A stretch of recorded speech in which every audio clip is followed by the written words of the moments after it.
All right. Good morning, everybody. Sorry about the late start. I had a couple things I had to get done this morning, and appreciate your time. Appreciate you guys waiting around or jumping in whenever you jump in. If that transition there doesn't get your blood just going, it's kind of a shocker, huh? A little loud. Might have to adjust the volume on that one. But this morning we're going to spend a little bit of time talking about the draft blueprint. How does maybe Drew Petzing change that narrative or the idea of what maybe the Lions are going to do this season or not, right? How does, Rod, Wood talking about the cash in and cash out perspective and how does that, allow the Lions to either be, more frugal or less frugal? How are they going to go in and essentially fill the spots that they need to fill in this draft and then at the same time prepare for the future? Rod Wood specifically said they're looking at things 3 to 5 years out. It's nothing different than what I've advised every time that we've spoken about the future of the Lions. They're not just looking at today. They're not looking at just this season. They're looking at the future of this team, the sustainability of this team. And so we'll listen to Rod Wood in his interview down in, I believe it was in Phoenix, and his time. He's wanting out for obvious reasons. He wants to go enjoy the rest of his life. So I don't think there's anything else other than that to it. But anyway, let's get rolling. Eric's with us this morning, so we're gonna get off and rolling right now. Be right back. Pressured by Hutchinson, he goes down again.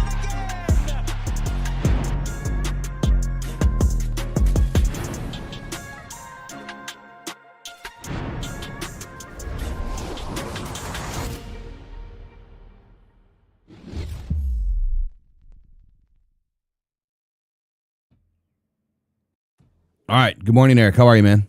Oh, fantastic. Looks like we got someone worried in the chat that our show didn't start well. It must have been because of the audio. I think we're good on audio today. I hope we are. Yeah. But we can't help any of that, man. Things just happen. That's just a part of doing this job. I've heard it from Rich Eisen all the way down to a brand new podcast, man. Like everybody has issues all the time. Yeah, one time or another, everyone has issues, and even currently people have issues. But there's really nothing you can do about it. I mean, we're at the mercy of Microsoft and OBS and people that we don't control. So nothing I can do about it. All I have to do is adjust. Anyway, but. Man, draft stuff. So we didn't get a chance to go through any draft stuff yesterday. Mm-hmm. And I wanted to spend some more time on that, obviously, today and kind of go through. You did a mock draft. I'll do one live while we're talking about yours as well. Maybe I can get 2 mock drafts up together. I should be able to do that.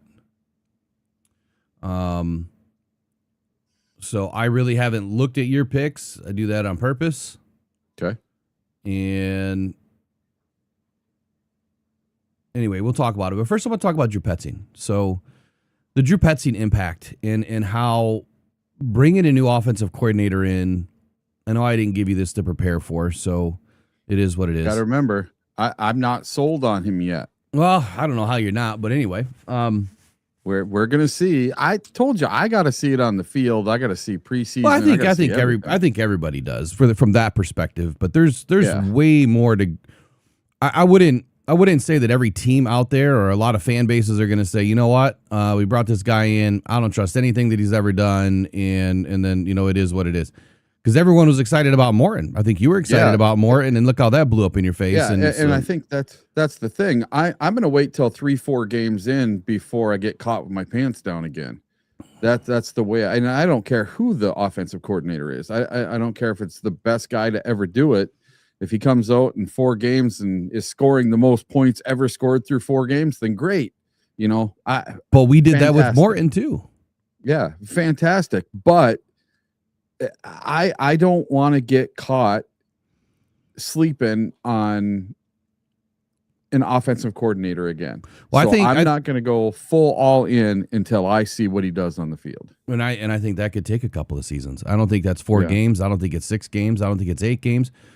I don't think it's 1 game. I think by 8 games you should have a really good feel for how he's going to be as an offensive coordinator. I better have a real good feel game 1. Honestly, I mean, these guys are professionals for a reason. they have a short window of life in the NFL. I mean, we've seen, other offensive coordinators that have joined this team, Anthony Lynn being one, fired after pretty much 8 games through the season. He was cooked. So I think that you need to know right up front, who these guys are going to be, and how that's done is you have to look at their past. But the best seasons we've had, 12-5 and 15-2, we started out slow. Those seasons, the first couple of games were, we lost to the Bucks, we lost to the Rams in the beginning of the season. Bucks, a previous playoff team from the year before. I mean, that's expected. But then right? we turned it on. But then we turned it on, and off we go. We always seemed like a slow starting team out of the gate compared to everyone else. Well, and it turned around just fine. So that's why I think maybe 7-8 games should be enough for me to either be on board or be against this guy. Okay. One of the two. So without going too much into that, because that's not really what I want to talk about, I think that no matter what, you're never going to know what somebody is until you see their work. However, if you look at the history, if you study, the game, and if you study the individual themselves and how they've been able to navigate, the bumps in front of them, navigate the situations, I think he's done an excellent job. And one of the things that our fan base, for some reason, was all negative about Petzing was, well, look what he did in Arizona, right? And he wasn't able to get receivers involved. And it's like, how could you say that when you take a rookie and Michael Wilson that goes for an absolute epic season, over 1,000 yards, and then the other side of that was you lost Dortch, you lost. Marvin Harrison was up and down throughout the season. He was pretty much injured almost the entire season to a certain level. And then you lost your running backs. And so you lose 5 out of your top 7 guys on offense. How is any team going to navigate through that? And I think that he did an excellent job, because most defenses coming into any game against the Cardinals last year, even the year before, would say, okay, you're missing all these players. Who do you have left? You have McBride. You have Wilson. Like, okay, those are your only 2 options. And so what does Petzing do? Well, he dials up the mystery, and that's kind of what I've grown to love about his tape so far, and the games that I've watched is, man, he's just a big mystery. Like, you really can't identify what he's doing out of any specific personnel grouping. And that if you go back and watch, like when Ben Johnson was leading the Lions offense, we kind of had that same mystery that you can't really dial in to what the offense is doing, because you don't know what they're going to roll out of 12 personnel or 11 or 13. Because when you have weapons and you have ability to utilize those weapons at any point on the field, defenses have to stay honest. Arizona didn't have that many weapons. The Lions have 3 times the amount of weapons that Arizona had. So I give Petzing a lot of credit for what he was able to do with the limited amount of player personnel that were healthy, and also top of the chain, like, top of the food chain, the big eaters that were even available for him, or even, for, I guess, lack of a better word, on the team. Like, he didn't have this wealth of riches like the Lions do. And I'm excited about it. And I think that the Petzing advantage and maybe the Petzing directive, I guess, if you will, for this draft, I think it's going to recalibrate a little bit of how Brad Holmes adjusts to his drafting style. I think that you might see more offense in this draft than maybe we're prepared for, because I think a lot of fans are looking to defense right now. So I'll digress from that. When you look at this draft for the Lions, I guess give me your 60-second. Do you think it's defense? Do you think it's offense? Where do you see the holes as of today? Well, most Lions fans are going to say we draft an offensive tackle with our first pick, and then the rest is defense. That's what they want to see. They want to see us load up on defense, because that's the one thing that's lacking. We've had a top 5 offense for 5 seasons now. Let's get the defense up to par as well. Let's start putting some of our assets towards the defense. That's what I hear everywhere on social media. In all the mock drafts I see, everybody's picking an offensive tackle, and then they're picking edge, linebacker, safety, corner, and that's all they're picking. defensive tackles, defensive players, every position. They're just loading up with 8 players on defense, 1 player on offense. And if I was to do it, I would do it just a little bit different. I think the Lions need a tight end. I think they need a tight end, an offensive tackle, and then the rest they can spend it on defense as far as I'm concerned. So you see 2 positions of need as offensive tackle. Is that right or left tackle? Either. Okay. And then obviously a tight end. Why tight end though? Like what is it about tight end do you feel would help this team in 26? Because we need insurance. We need that third tight end. We have Sam Laporta and who's our second guy there? Brock Wright. Brock Wright. Brock Wright hurt his neck. I haven't heard, is he back to form? How is he doing? He's on his last year of his contract this year. So you have Sam Laporta that's going to need to get re-signed. You're going to have Brock Wright that's going to need to get re-signed if we want to retain him. And then we have basically no one behind him. And that really hurt us last year. We don't have that second playmaking tight end. And what is Drew Petzing like? Everything he's done in the past is with multiple tight ends, and he likes tight ends. Well, high volume of what he's done. Look what he did with the rookie tight end there. Well, let me pause for a second. So I want to make sure we're clear on something. What he did in Arizona, I think fans kind of took that and stretched it to the nth degree. The 13 personnel looks. Yeah. The Arizona Cardinals were not the bigger users of 13 personnel. No. Matter of fact, the Los Angeles Rams were the largest consumption of 13 personnel. I mean, so much so, I think it was close to 25 or 29, maybe even 30%. I can't remember the numbers today, but I know it's well over 25%. That's huge amount of 13 personnel. But to your point, Petzing loves tight ends, but did he love tight ends because that's all he had? Or did he love tight ends because that's who he is? Yeah. That's the question that I think needs to be answered. We won't know until the season begins. Those of us that will be attending camp and other practices will get an idea a little bit earlier. But sidebar, timeout. Speaking to that, spoke with a company yesterday. Phenomenal. I'm not going to name them right now. Phenomenal opportunity with this company. If everything goes the way that it's supposed to go, I'm looking to go work with a lot of professional athletes in every sport. So if you have connections with professional athletes and you'd like to get them involved, and I can't tell you what it is yet, but this is the next greatest piece of technology that is going to help athletes at all levels. So if you're a high school AD, if you're a college AD, a head coach, it doesn't matter. This tech can help you. It's inexpensive to use per player, and I'm super excited that if we grow this partnership the way that I think it's going to go, I'm going to be all over the world bringing this piece of tech everywhere, and I'm excited about it. So that's on the horizon. And then next week, Monday at 3 p.m., we'll have our first breakdown with SIS coming in and doing a full breakdown of the offensive line. So those are the 2 biggest things on the horizon right now, where this channel is growing next is into technology as well as into the statistical and analytical databases with 2 different companies. So it's going to be fun.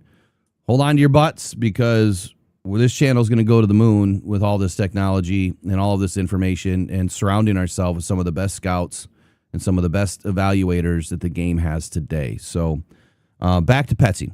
The question was, is that who he is, or is that what he had to do? And I guess finish your thought. Yeah. So you were asking me about, what I would draft and why I wanted a tight end. Well, Major Payne says, I think Eric forgot about Conklin. I didn't forget about Conklin. We need a second tight end. We have JMO, we have St. Brown, we have Tesla. So we have 3 nice wide receivers. We have someone in case one of those guys goes down. We don't have that someone if Sam Laporta goes down again. We need that someone if Sam Laporta goes down. For me on offense, that's the two biggest things is offensive tackle and tight end for me in the draft. That would be my two offensive positions to take. Get to the later rounds, possibly a running back, but I do see this being more of a defensive draft, and I'm pretty sure there was more defensive players there other than wide receivers. There was tons and tons of defensive players. This is a deep defensive draft, so I hope that Brad decides to get us some support for our defense this year. That would be really, really nice. But I see a lot of moving up and moving down and trades, and I highly doubt we're going to end up with 9 players or 8 players, whatever it is, out of this draft. I highly, highly doubt that he sticks and picks. Yeah, I would 100% agree with that. Look, Brad's getting. We'll have a 3rd round pick by the time we're done with this. We might even have an extra 2nd round pick by the time we're done with this. The fact that Brad Holmes didn't go to the meetings because he wanted to continue working, at least that's according to Rod Wood, that Brad stayed back from the league meetings to continue working on the draft. I think that tells you how important that this is for him and how invested he is and how much time is involved, in what Brad does. Now, whether that's everything he was doing, I don't care. I don't know. And that's his prerogative. He doesn't need to be at the meetings. I think that also tells you that, well, with him not at the meetings, there shouldn't have been any rumors about trades or anything else flying out, because Brad wasn't there, right? So I didn't hear anything anyway. Yesterday, pivot for just a moment, come back to Petzing in a moment. Lions brought in another safety. And, the intel, look, man, I appreciate you. I know you're listening this morning. I appreciate you.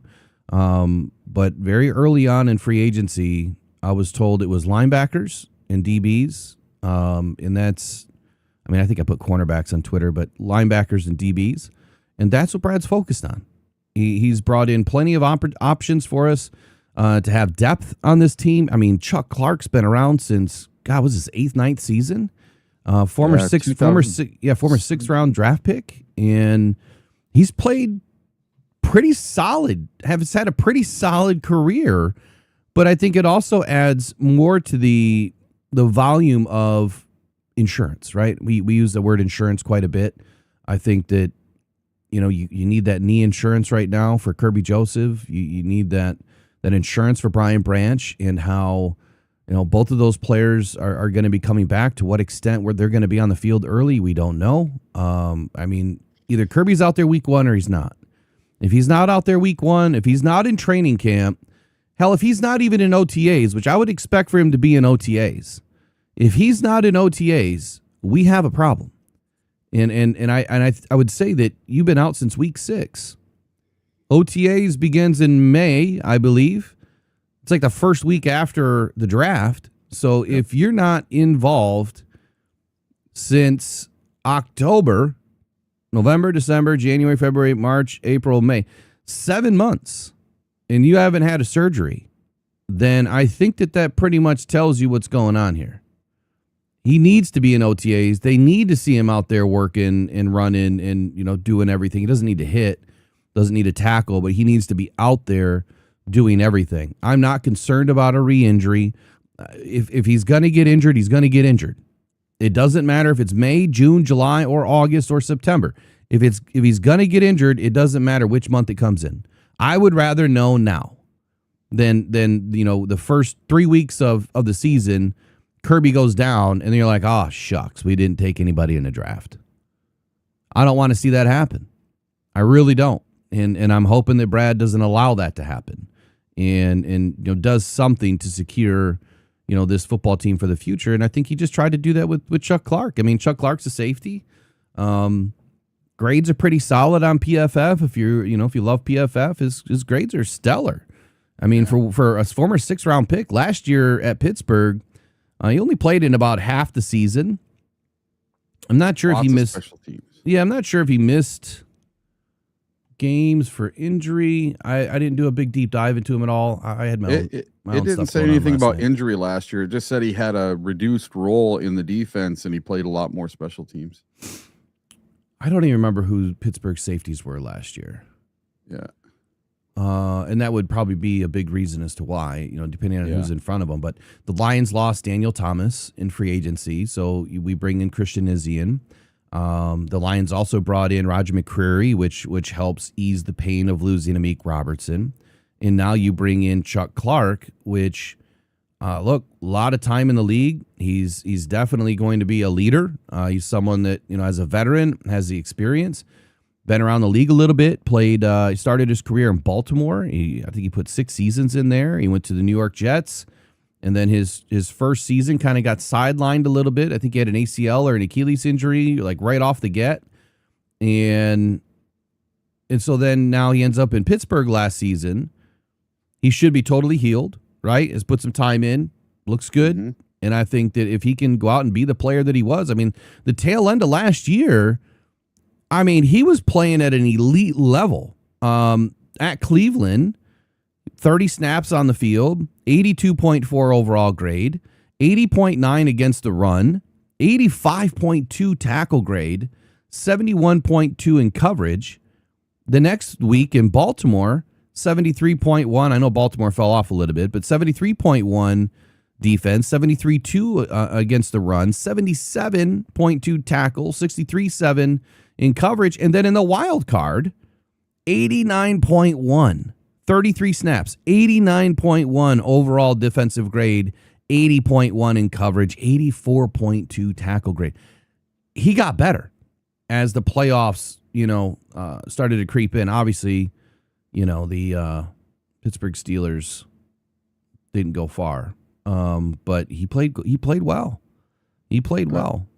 I tell you what, like a week or so ago, an article came out, or a couple articles came out saying that Brad was all done in free agency, that all the heavy lifting was done. I'm going to tell you what, this might be my favorite free agent pickup of any of them. This guy might be my favorite pickup because this guy is insurance for Brian Branch not playing in the early part of the season or Kirby Joseph for injury.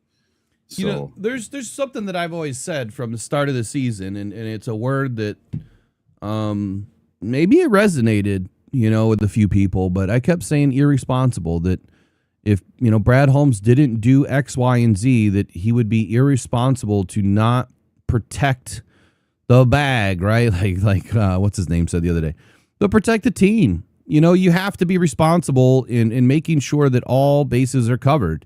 And building a 90-man roster, that gives you a lot more flexibility to protect certain areas. There's going to be more offensive linemen on this roster. There's going to be more defensive backs on this roster. I think we're going to have more defensive ends. Honestly, by the time we're done with this, I think we're going to get a smattering of defensive ends in the UDFA market.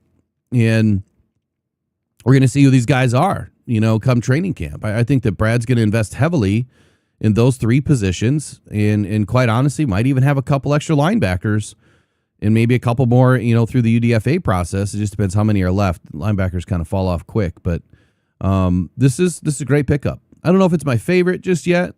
Could be. It might wane on me over the next few days, but I still like the Cade Mays pickup. I think that was the one that was probably the most needed. And I do like the Conklin pickup because I feel he brings a certain type of energy to that room. Conklin's a ball of energy, man. Like he's a go-getter. And I think that's something we need. We need that type of influence in the locker room. We need high energy.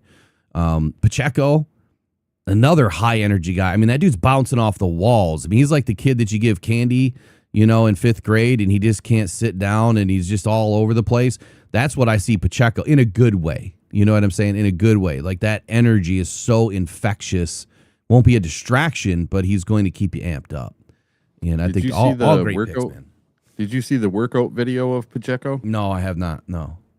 There's a pretty good video of him doing workouts out on a football field, doing running back drills. Well, that's exactly what I need. Yeah. So I'm hoping I'm hoping that I can get in touch if Isaac Tesla comes back to this side of the state for training. I don't know if he is again this year, but I'm hoping that I can, I'm going to reach out to the Lions today and see if I can't, get in touch with some of these guys' agents and kind of pitch this new technology. At the end of the day, man, the more guys that I can get on film that they can utilize for themselves, like you can take this film, and what's so cool about it is that you're going to be able to compare yourself to yourself, even if you're just lifting weights. You'll be able to compare yourself to yourself and how you're getting better. But route running, you'll be able to go in and go find, a really good receiver from the NFL or whatever league and compare yourself to them. Even taking a video and just uploading it. If you were to get a really good video, online and you snatch it and upload it, you can, the process, the AI, everything that's built in will make this, make this video a less like a learning tool, right? To help you get better. I can't really explain it all just yet, but it's, I'm excited, man. If you can't tell, I'm excited. I can't believe I came across this and what it's going to do for players going forward, man. Like once this makes the mainstream, it's going to be huge. It's going to be better than next gen stats. Let's put it that way. I think it's going to be better than next gen. All right. So we talked a little bit about the new signing, Drew Petzing. Look, I think that Drew Petzing, I'll give you my thoughts here on Drew Petzing. Obviously, the arrival on Drew, I think it's going to change the dynamic of this offensive structure without a doubt. I think that we're going to do certain things, but I also feel like it's not going to be just a schematic shockwave. I think they're going to do what their identity is. I think they're going to stick to what the identity has been. I feel like the nuance that Drew Petzing is going to bring in the stylistic components to his offense are going to change what the Lions are able to do down in and down out.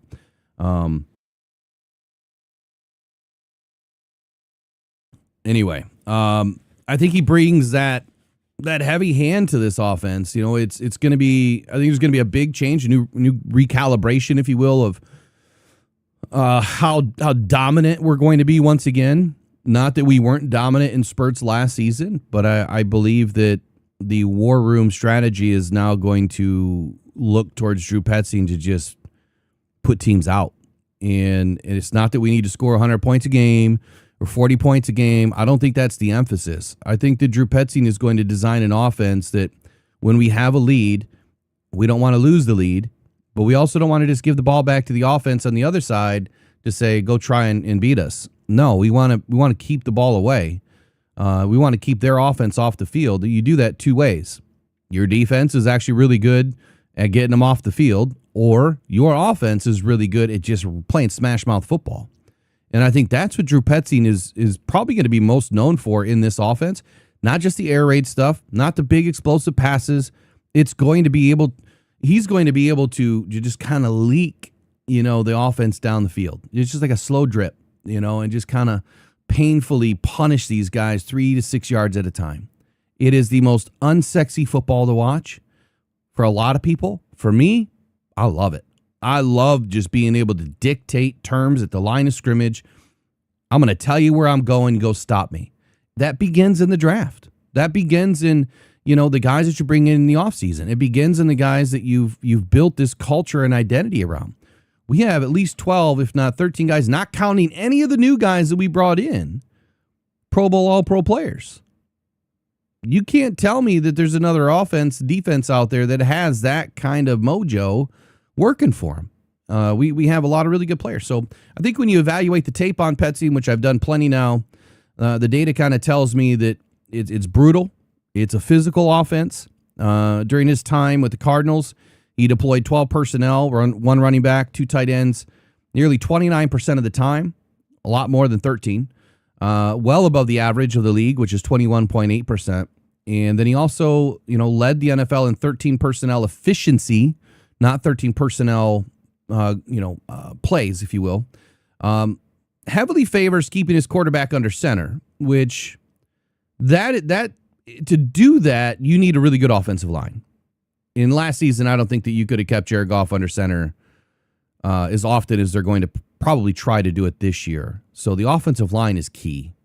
And I think that when you look at how Brad Holmes is already attacking the offensive line, I think he knows that. Yeah, well, I mean, I know he knows that, but he knows and sees that, hell, if I've got Frazier and Mahogany as backups, like, we are instantly great. If we got better guys than those two starting, if you have Juice Scruggs, Mahogany, and Frazier as backups, by the time this is all said and done, you can't tell me that we won't have the best offensive line in the league. If Penei Sewell goes to the left, now I've been on record going both ways with this. As most recently, I'll say it hasn't been changed yet. We won't know until, the week one really rolls around to who our left tackle is going to be. But even a couple years ago, when I was talking about, I think it was 24 season, when I was talking about Penei Sewell going to the left, it was when he got his new contract. I said, with this contract, you're going to have to pay this guy like he's a left tackle. And the reason is because if the Lions do push him to the other side when Taylor Decker retires, then he's going to want to be paid as a left tackle, not a right tackle. And so the Lions did that, right? They paid him commensurate to what a left tackle was going to make. Well, now Taylor Decker's no longer on the team, so it does align with what my thought process was at the time that he was getting his new contract. However, I still don't see where going to left tackle is the end-all, be-all. If the Lions, miss and they can't find somebody in the draft, then yeah, I don't think that there's a second thought that goes into that. You're going to have to put your best guy over there.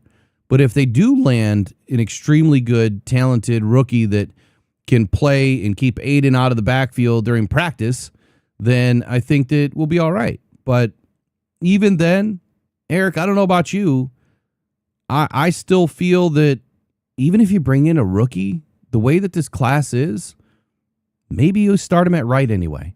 And you let them kind of build up their talent and ability in the league at the next level and get the speed underneath their feet before you push them to the left side and protect the blind side. So do you have any thoughts on Penei Sewell going to the left or any of the other, options that I'm discussing here with, a new rookie possibly going to the right? Well, what's the first thing that the Detroit Lions did with Penei Sewell coming out of college? Penei Sewell was a left tackle coming out of college. That's because we had Taylor Decker. Yeah, so they threw him over there. Well, right now, we have Penei Sewell. So just like the same situation where we had Taylor Decker, you now have Penei Sewell, but Penei Sewell can play either left or right. I think he's fine either side. You're starting to hear a lot of fan support for him to move to left and then draft the best available right tackle, Blake Miller, whoever it ends up being. But that opens up your options. So at 17, when it gets to you, let's say the Lions stick and pick at 17, it gives them two options. They can take the best left tackle available. They can take the best right tackle available. They can go back and forth either one they want. So whichever one falls to them, they can take the best available. So they don't have to go off of their board taking the best available player. They can go and do that. They don't have to just take whoever's available. They don't have to take the second or third or fourth left tackle because they don't want to move Sewell over to the left. They can take the best right tackle and end up with a better pick overall. So to me, it just gives them so much more flexibility when it comes to the draft, which is a good thing. It's not a bad thing at all. Yeah, I would agree. And I guess let me kind of break down what you're saying there. So if at 17, if it is an offensive lineman, then you don't have to necessarily take the best left or the best right. You can take either or. See, I see this draft different. When I look at all these guys, I only see two left tackles in this draft, premier left tackles, and even then, I'm probably only sold on one. Proctor and who? Well, I mean, look, you could say Freeling and Lomu and Miller are all Right tackles. Well, no, they're all good options, I guess I should say. Yeah. But when you look at, here, let me pull up some of their stats real quick. When you look at what they've done so far in college, come on, open. Spencer Fano I'll start with Fano, I guess. He's a right tackle. He's been a right tackle. He played a little bit of left in the 23 season, but he's a right tackle. And when I watch him move, he's very naturally athletic. I think he climbs very well. I think he can move. I mean, the way that he turns and faces or turns and puts himself in alignment and getting out, to race those linebackers, I think he does an excellent job with that. He's probably one of the most naturally athletic and gifted tackles in this draft, but he's not a left tackle. So would you be mad if Brad moved up and took Spencer Fano and put him at right tackle? No, that's where he belongs. Yeah. No, that's where he belongs, is on the right side. But what I'm saying is, even him being a right tackle, I see him as a better guard. So you have options with the guy. And see, that's the thing about tackles. You could put him in as a guard depending on their physique, right? And the physique is everything. It's really hard to take a guy like Proctor and put him in as a guard, even though it's been discussed he's going to be a little bit slower as a guard. I don't think that he's going to move as well as a guard because he has a little bit more space on the outside. But, man, you want to talk about not allowing defensive tackles to get through a lane. He's as wide as they come. And so you immediately are creating smaller spaces for your running back, though, too. And I think a lot of that has to be taken into account. The next guy, Monroe Freeling. So he's played left tackle the last 2 seasons. He played a little bit of right tackle in 23 and 24. I feel like he's a little bit light. I don't think he has a great anchor. And I feel like that's going to hurt him on the left side. I see Monroe Freeling moving more towards the right tackle, depending on who takes him. I'm not sold on Monroe Freeling. Brad may take him. I'm not sold on the guy. And I'll tell you this, I haven't missed on an offensive lineman yet. I told y'all who Will Campbell was going to be. And I even told y'all, well, you probably all don't remember, but even Joe Alt, I said, was going to struggle. And he struggled a little bit. Blake Miller. You look at his time in college with Clemson, he's a right tackle. Almost all of his snaps, a little bit in 24 on the left, but all of his snaps at right tackle. And I'm not even getting into arm length yet. I'm not even going to discuss that right now. Just from a movement perspective, I see him as a right tackle. I mean, I get it. He's played right tackle. I don't see how anyone would want to move him to left. I could also see an opportunity where Blake Miller moves inside. This is one of the drafts that it's kind of like, it's a mystery, man, because there's not just a naturally gifted left tackle that you can just, other than one, that you can just say, this guy belongs on the blind side, other than Caden Proctor. Now, even Caden Proctor has his hiccups. Caden Proctor's going to have his developmental struggles, just like everybody else. He's not going to be a perfect left tackle in year one. I hope that he is. I told him that. I mean, I told him I felt he was the most natural left tackle, and I had my very, very brief 2-minute conversation, which I think that tells a lot about Caden. He didn't need to give me the time of day. He already did it up on the podium. He didn't need to give me a time of day at all, and he did. And I appreciate him for that. Left tackle his whole career. That's where he's played. That's where he wants to play. That's where he feels most natural at. Watching his movement, he a lot of people punish him for what Cassius Howell did, and that was when he was at his highest weight. He has since been playing at that 352, 350, 356 range, and when he's down in that 350 range, he moves well. When he's at 370, he does not move well. If you put him in at guard, let him be 370 then, because ain't nobody going to move him. You're not going to move him now. But you want to talk about an anchor. This guy drives a couple spikes in the ground when he decides to set. And once he sets, you can't get him off. The only way that you can get him off of his anchor, even move Caden, is when he's in transition in his kick slide. If you have enough speed that you can get to him before that left foot hits the ground, then you can get underneath him a little bit. But he doesn't play with high pads either. So he makes it very difficult. Aim small, miss small. That's what you're going to have to do with Caden Proctor if you want to get him off his set. So he's the most naturally gifted left tackle. Now, how does he fit with the Lions? We're going to run Alabama. Yeah, we're going to run everything. Right? Yeah.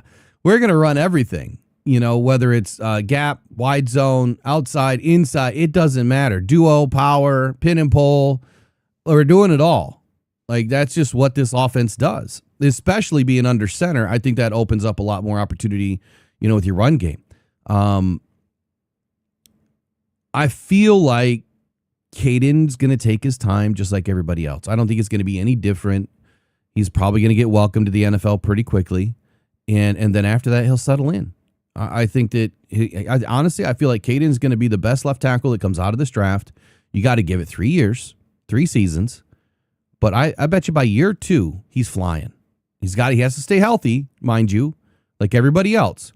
But if Caden stays healthy over the next 2 to 3 seasons, I'm telling you right now, this dude will end up being, whether a Pro Bowler or an All-Pro within his first 4 years. It's pretty tough. It's pretty tough to become an All-Pro that quickly, given who's in the league. That's why we need to give it a couple of seasons for some of the other, older guys to kind of wash out of the league. And then that'll give him an opportunity. Not to say that he won't play to that level before that, but Caden's going to play to that level. The more I've watched his film, his workouts, I just don't see what everybody else sees. I almost feel like a lot of these other analysts are intentionally pushing his stock down. And why is that? I don't know who all, I don't know every analyst as far as what team they like, but I feel like every year there's some players that have their stock just smashed, and it doesn't happen. Like they ended up rising, right? They get taken early. Why is that? Why is it that all these analysts are missing consistently? See, I don't have bias. Now, you would think that I do for the Lions, but honestly, I want to get the pick right. I don't want just the player. So if I don't get the pick right, then I don't feel comfortable about the job that I did. I don't care if it's I love Caden. He's my favorite left tackle. If the Lions don't take him, there's a reason for it. And that reason could be maybe there's a better player that they had higher in front of them. Sorry, but if I'm Brad this year, I'm pulling need a little bit more than BPA, at least early, so that I can shore up this team. Sometimes, you have to just, sometimes you just have to walk away from what you always do to make the right choice. I'm going to say this the wrong way, but I'm just going to say it. I'm going to say it totally wrong, so don't judge me, because I'm trying not to judge others. When you are, how do I say it, man? I'm really trying. When you are, let's just say a bit nerdy, okay? Eclectic or consistently consistent with everything that you do. Like, you don't stray away from center. You always do what you do. I don't know a better way to explain it. But if you are that type of individual that always does what you are supposed to do and what the data tells you, then you're going to take BPA all day. Some people can't stray outside the lines. They can't color outside the lines. I can definitely scribble. I can zig and zant with the best of them. So I think Brad is too nerdy, if you will, being that he's too honest with himself. He has to do this and this only. He needs to prove me wrong this year with that, because I think this year you have to be a little bit needy, at least early. After that, go BPA. Thoughts on that? So Brad's going to be taking a quarterback, Ty Simpson, at number 17 in the first round, just so everybody knows. Yeah. Right now, that is the pick. I called it on April 1st of 2026, so don't be surprised. April Fools. I saw somebody post that actually today, that they want this is a fan now talking. I don't know if they were being satirical. Oh, it's April. It's sarcastic. April 1st. Of course they were. I don't know if they were being sarcastic, but they said they wanted the Lions to take Ty Simpson in the first round and then let him sit behind Goff for a season or two. And then when Goff becomes too expensive, ship him down the road and have Ty Simpson waiting in the wings. Goff's already too expensive, like all the other quarterbacks. Look, the Lions manage that cap extremely well. And yeah.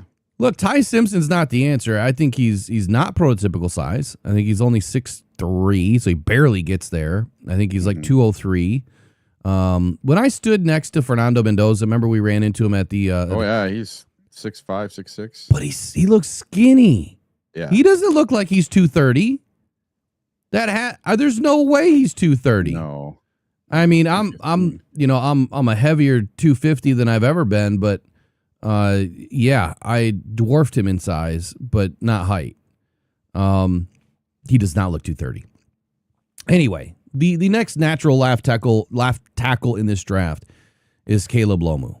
And Caleb Lomu has played the last 2 seasons at left tackle. He didn't do a whole lot in 2023, and that is my biggest concern. Lomu only has 2 years of experience. Last season, his run blocking grade, his gap grade, his zone grade were deplorable. His pass blocking grade was good. I would kind of run away from Lomu unless it's second round.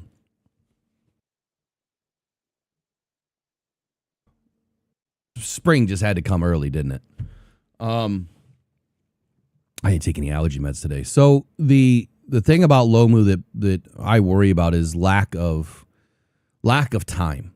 And I think that if he played another season, probably would have benefited him a lot more than where he is today. If he ends up slipping to the second round, great, take him. That's not going to happen. I don't think, at least right now, I don't think that's going to happen. And I would say that he's your next natural left. He just doesn't have a ton of time, and so he's another player that could potentially go to the right, at least to start his career. So that's offensive line. Now, that's my version of offensive line, and I didn't do a full breakdown. I'm just kind of giving you thoughts off the top of my head. Next week, Monday, at 3 p.m. Eastern Standard Time, we will have a scout and, scout evaluator, draft analyst join us, and the goal is to have somebody on every day until the draft. Whether that's at 3 p.m., 8 a.m., 9 a.m., 10 a.m., I don't care the time. I left it wide open for them. I cleared my entire schedule so that we could get somebody on every day to break down a position.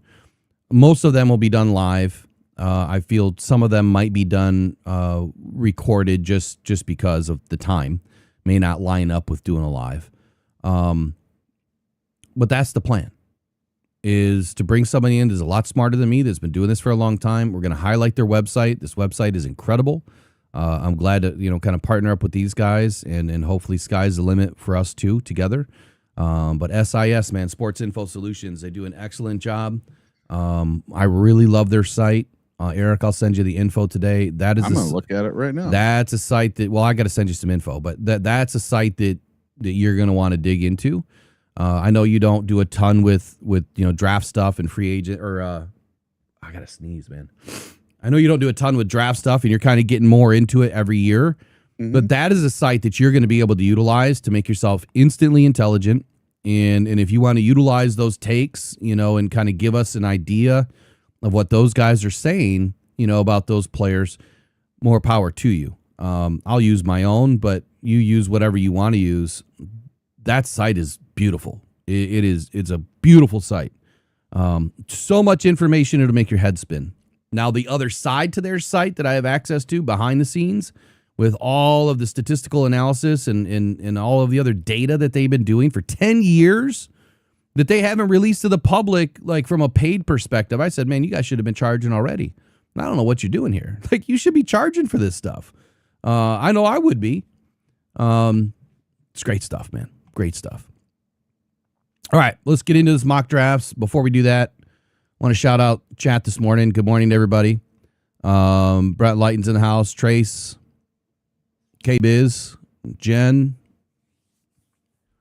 Well, I'm looking at their site, and I'm looking at their big board. And they have, for offensive tackles, they have offensive tackle number 1 is Francis Magoa, however you say his name. And then number 2 at number 11 is offensive tackle Caden Proctor from Alabama.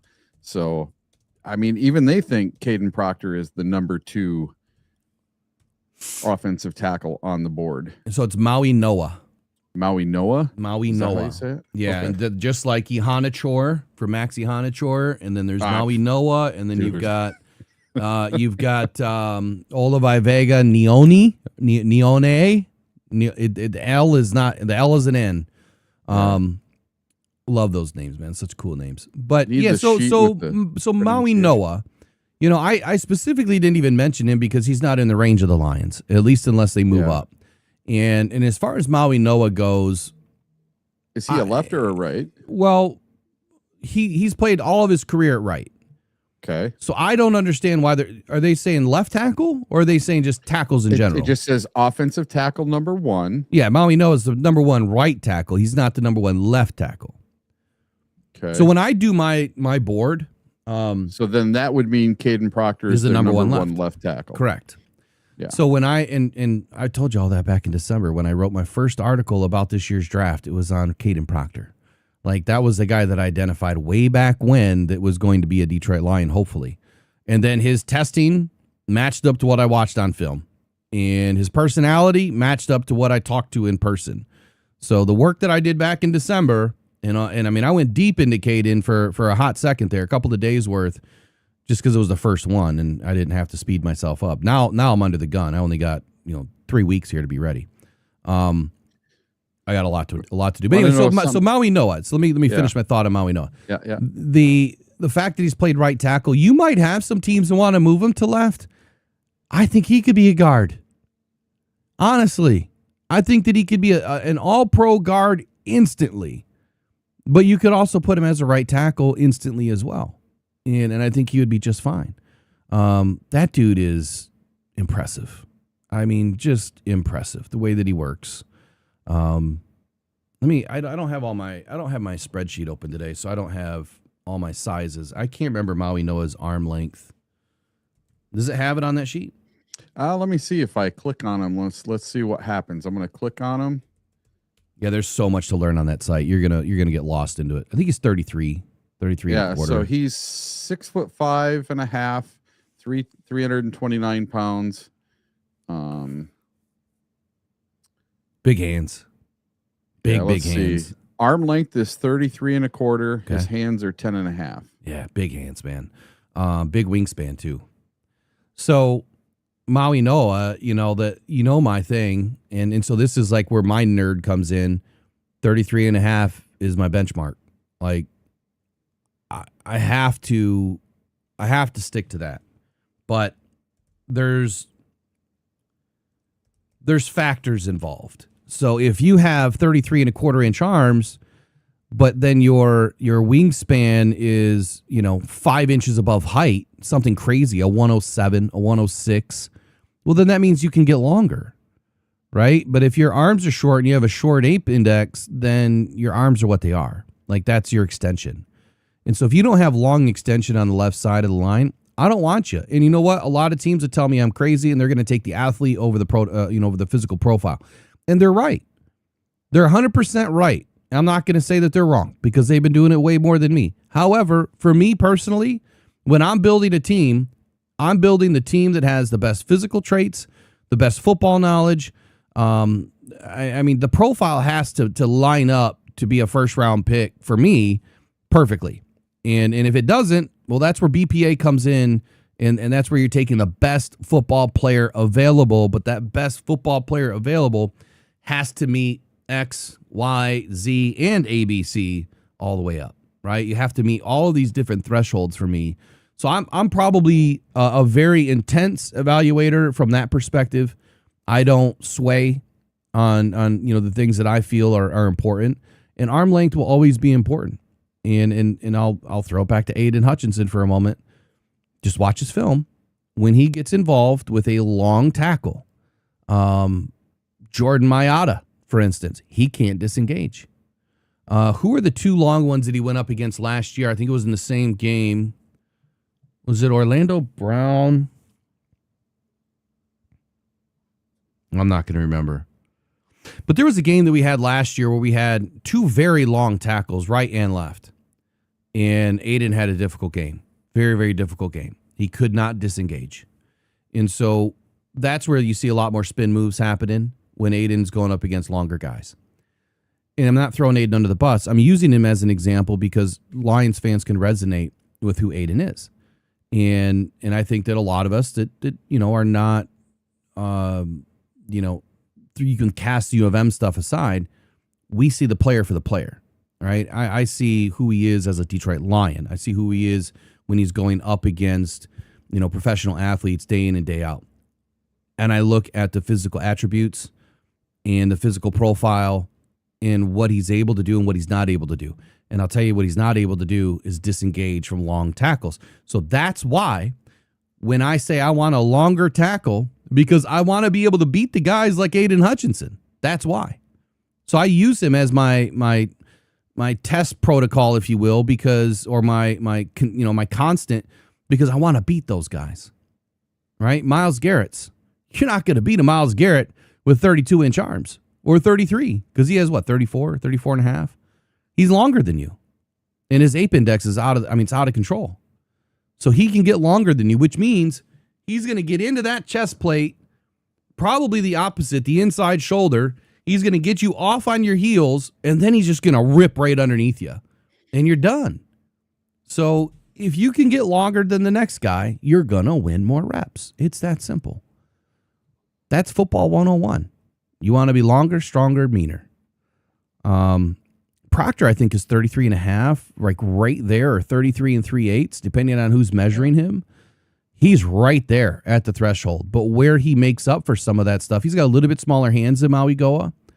His ape index is kind of right at that limit as well. I mean, I think he's like 104 or 105. I'd have to go back and look at what I wrote up, but he's kind of right at that borderline. And I think that he'll be just fine, because when you start to weigh, okay, what does he do well? Where is he deficient? What does he need work on? I think when you see 350 pounds, 6'6.5", 33 and 3/8 arms, you start to kind of build your profile like, okay, 33 and 3/8 arms, I'm going to give that a 6.5.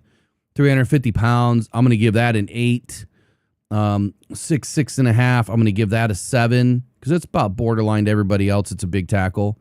Hand size at 9 3/4, I'm going to give that a 6. They're big enough, but they're not as big as like a Maui Noah with 10.5-inch hands or whatever he has. Ape index 105, I'm going to give that a 7, because the average. And by the way, when I do these evaluations, Eric, I think you know this, I'm measuring these guys against the elite.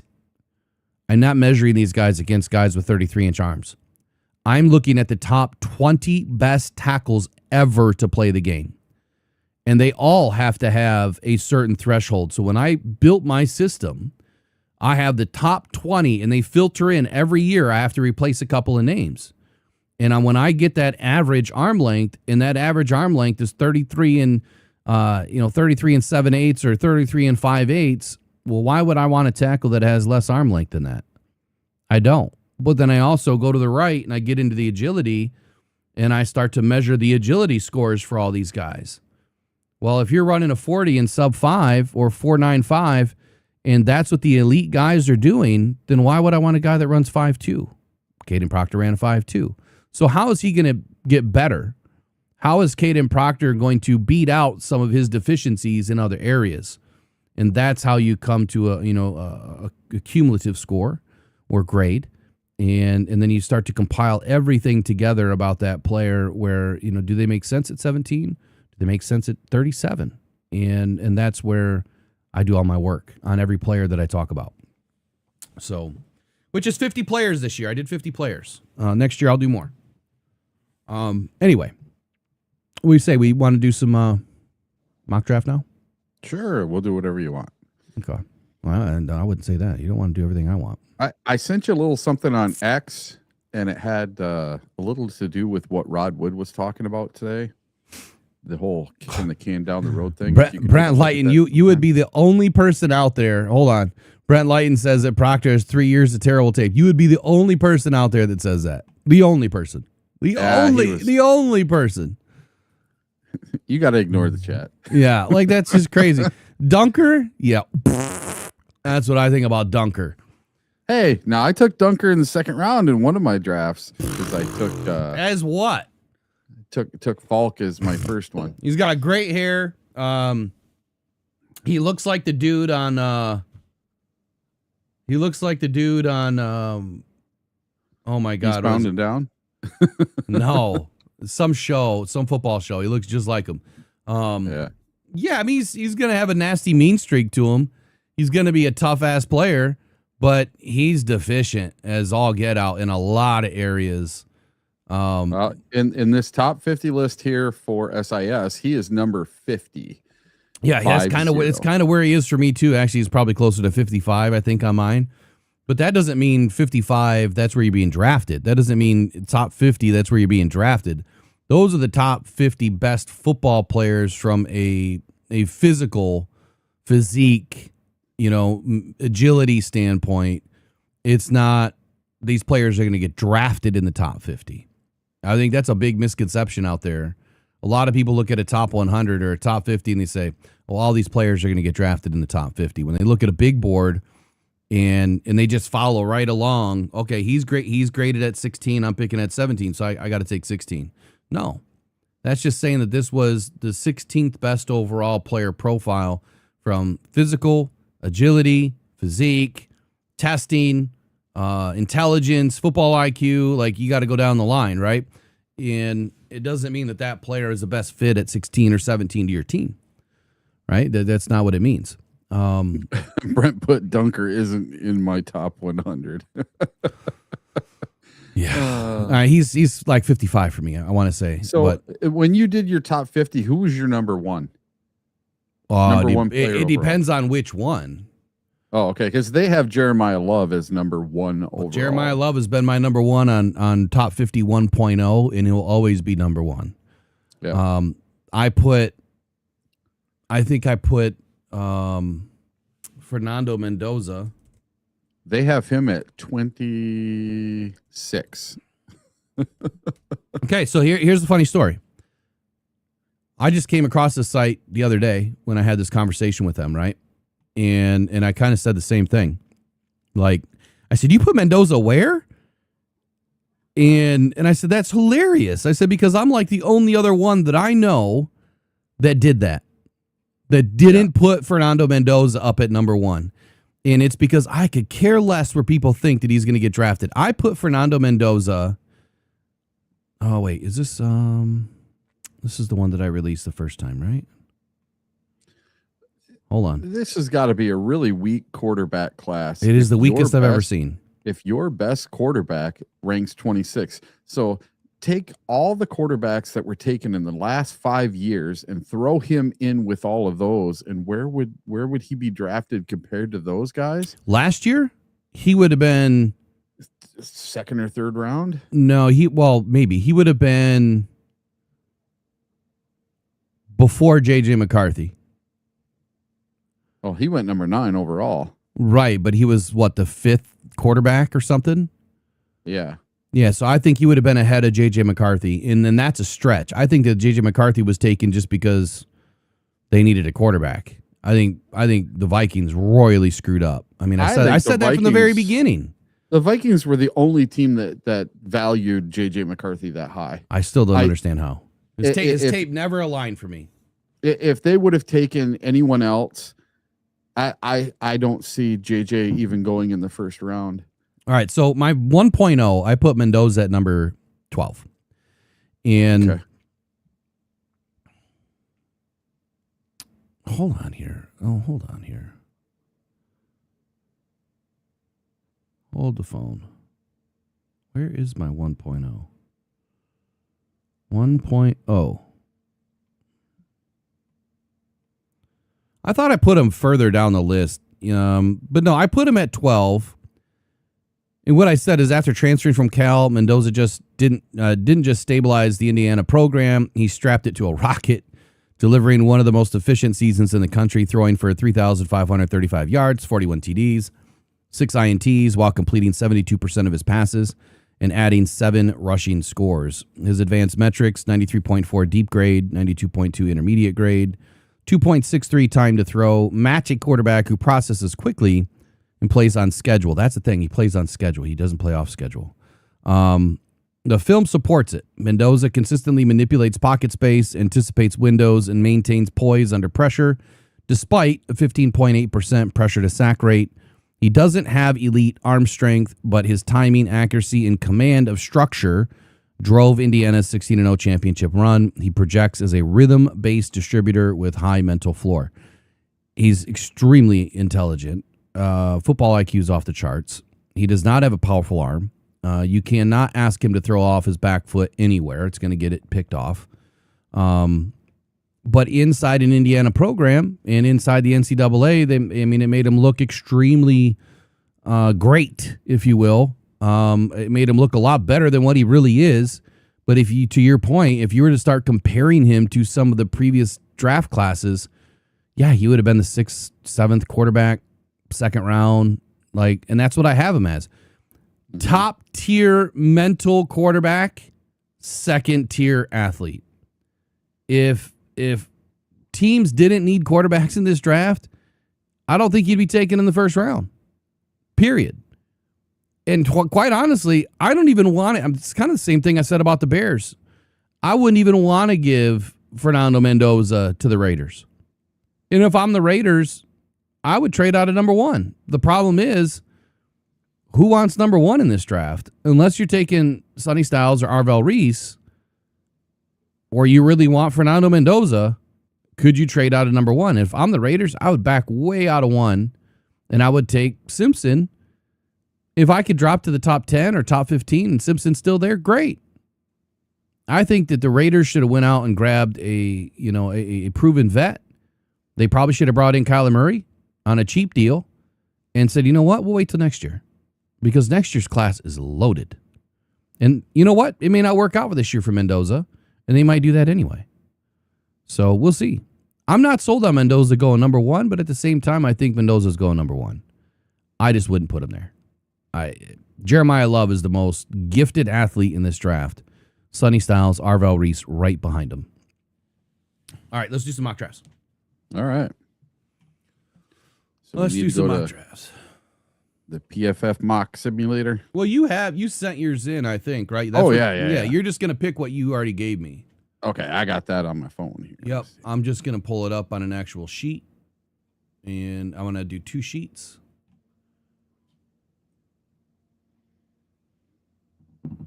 Would I compare Mendoza to Goff? Ooh.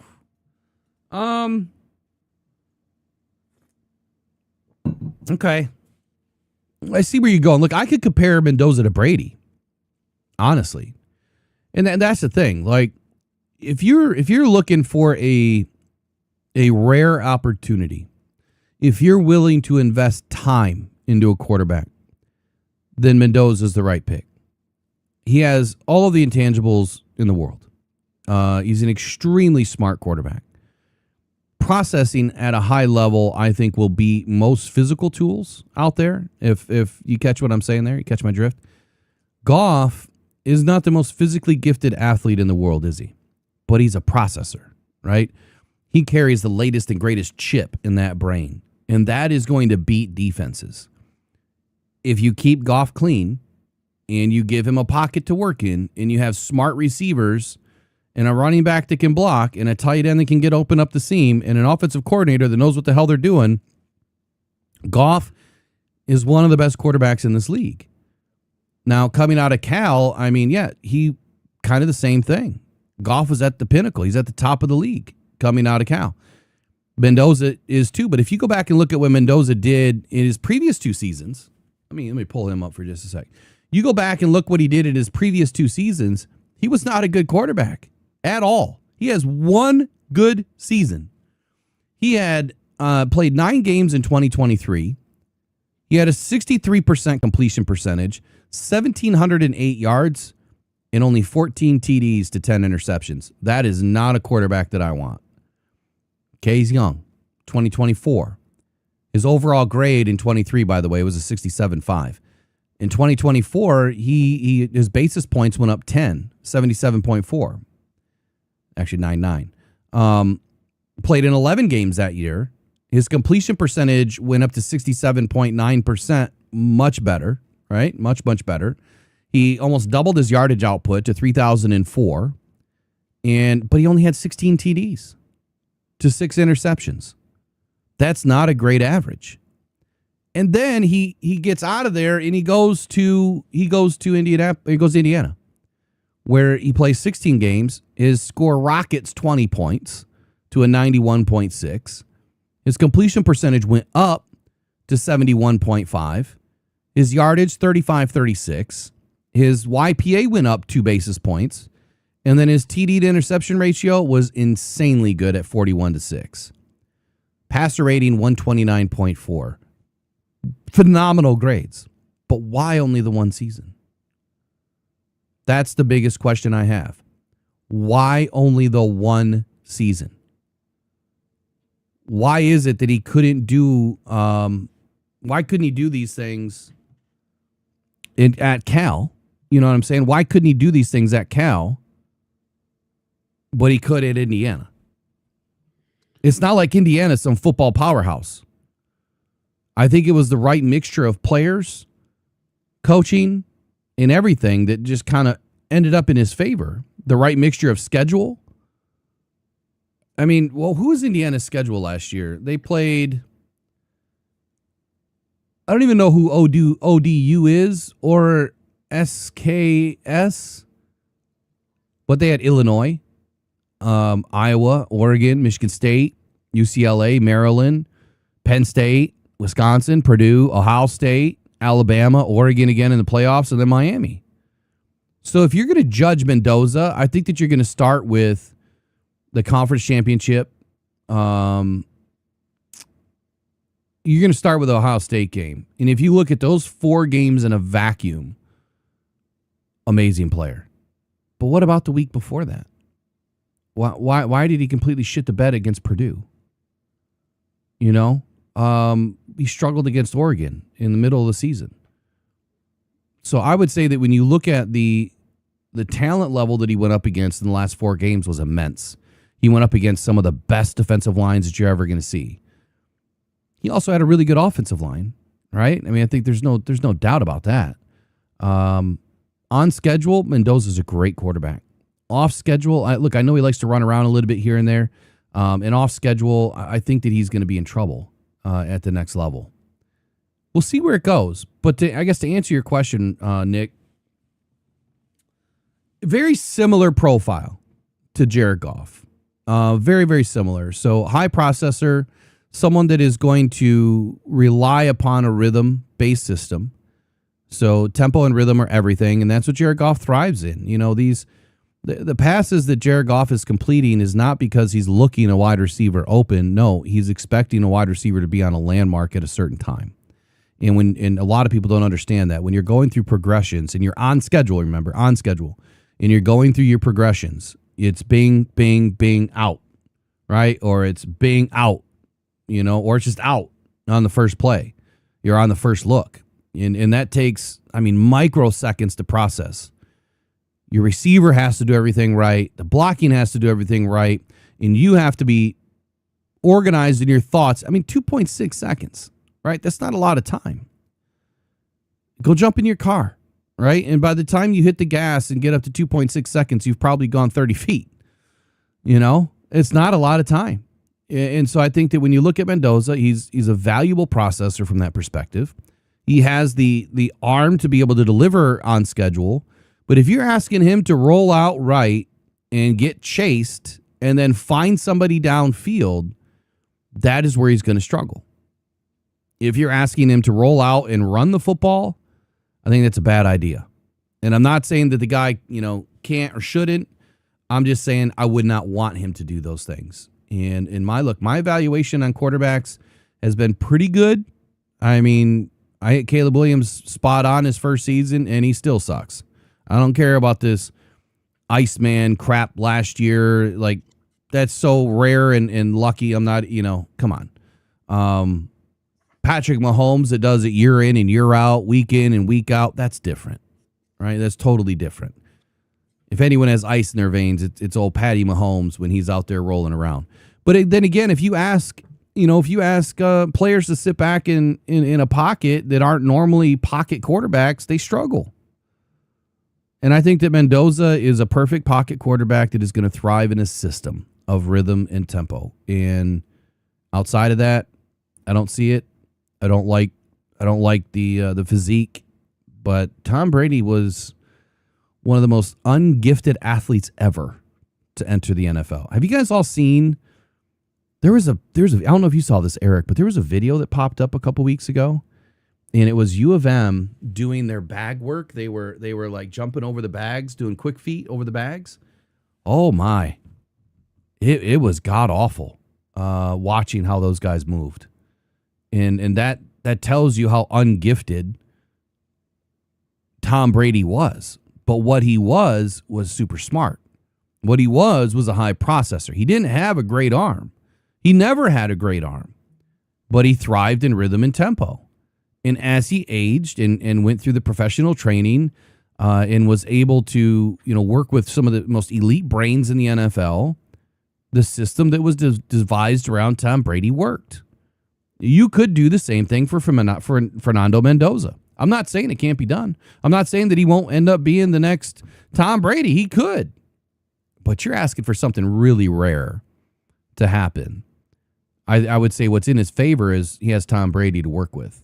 And I think that what's in his favor is that if anybody knows, Tom Brady knows that this guy has the right intangibles, the right mental processing, can thrive in structure.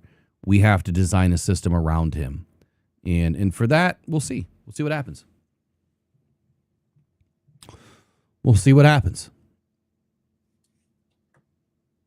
So, all right, let's do this. Let me get this open.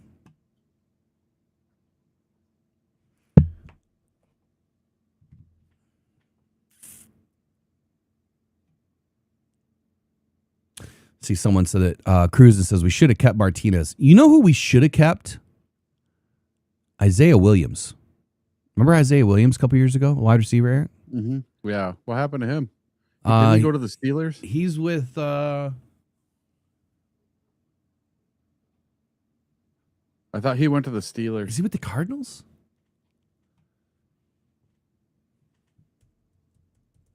Man, I loved him in camp. Thought he was excellent. Even though he's the Jets. He's with the Jets. But yeah, that makes sense, right? Because Aaron Glenn saw him. Makes perfect sense. Makes perfect sense. All right, just got to move a couple things around here. Brent Lighton put Isaiah Williams went to the Bengals. No, he's with the Jets.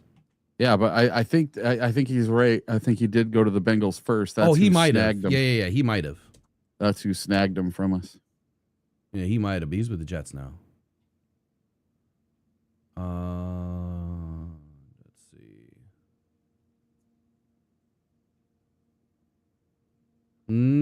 Yep. Lions 24-25. Went to the Bengals 24-25. He finished with them because we cut him after camp. And then he's been with the Jets at the tail end of 25 maybe. Till current. But yeah, I don't know his stats or anything like that, but the fact that he's on a roster is impressive.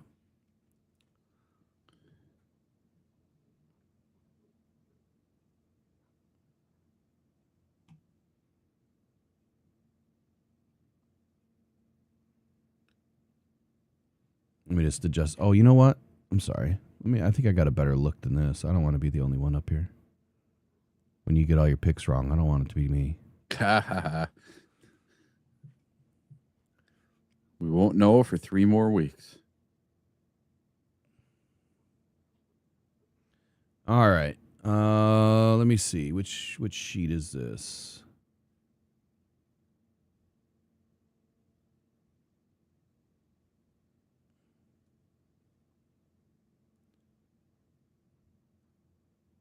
You guys may not be able to see this very clearly. I apologize. I always try to do the best job I can to make it so that you guys can see it, but sometimes it just doesn't line up.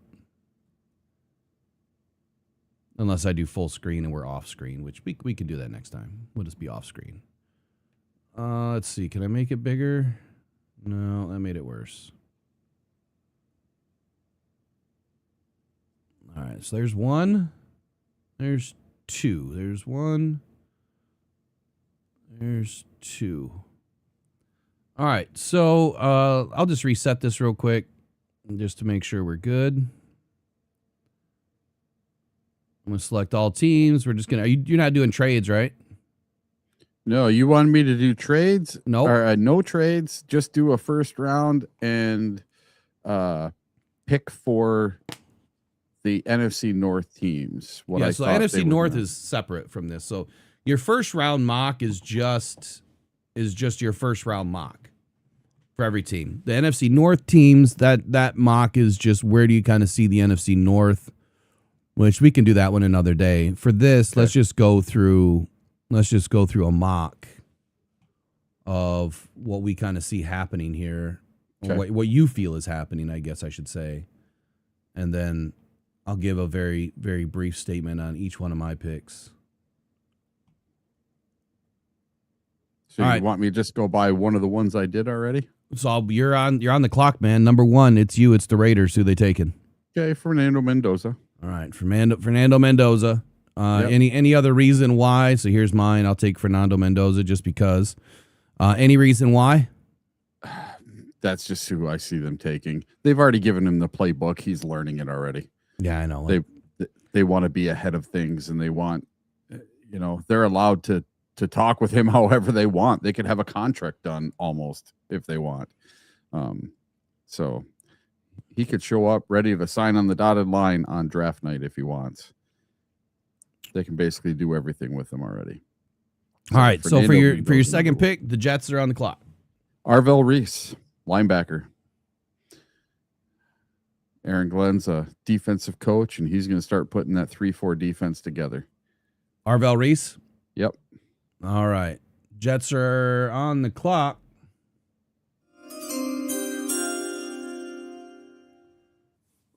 So, I've thought about this one numerous times or numerous ways. The other day I did a very quick first round mock. In the first 10 picks, I kind of analyzed a little bit deeper, kind of showing people what I do when I do some, analysis. And I'm not going to go through all that stuff really deep today because we'll be here forever. But let me just grab my notes. When I look at the Jets moving to a 3-4 defense, and I look at, the age of Demario Davis, the inside linebacker, I think that's obviously a need for them. When I look at the left guard situation with Dylan Parham, he's just not great. Their center is also going to need, an upgrade. But you're going to be able to get a center in the third round. You could get another inside linebacker potentially in the second round if you're looking to, C.J. Allen early or others. I mean, there's some other options that will be there.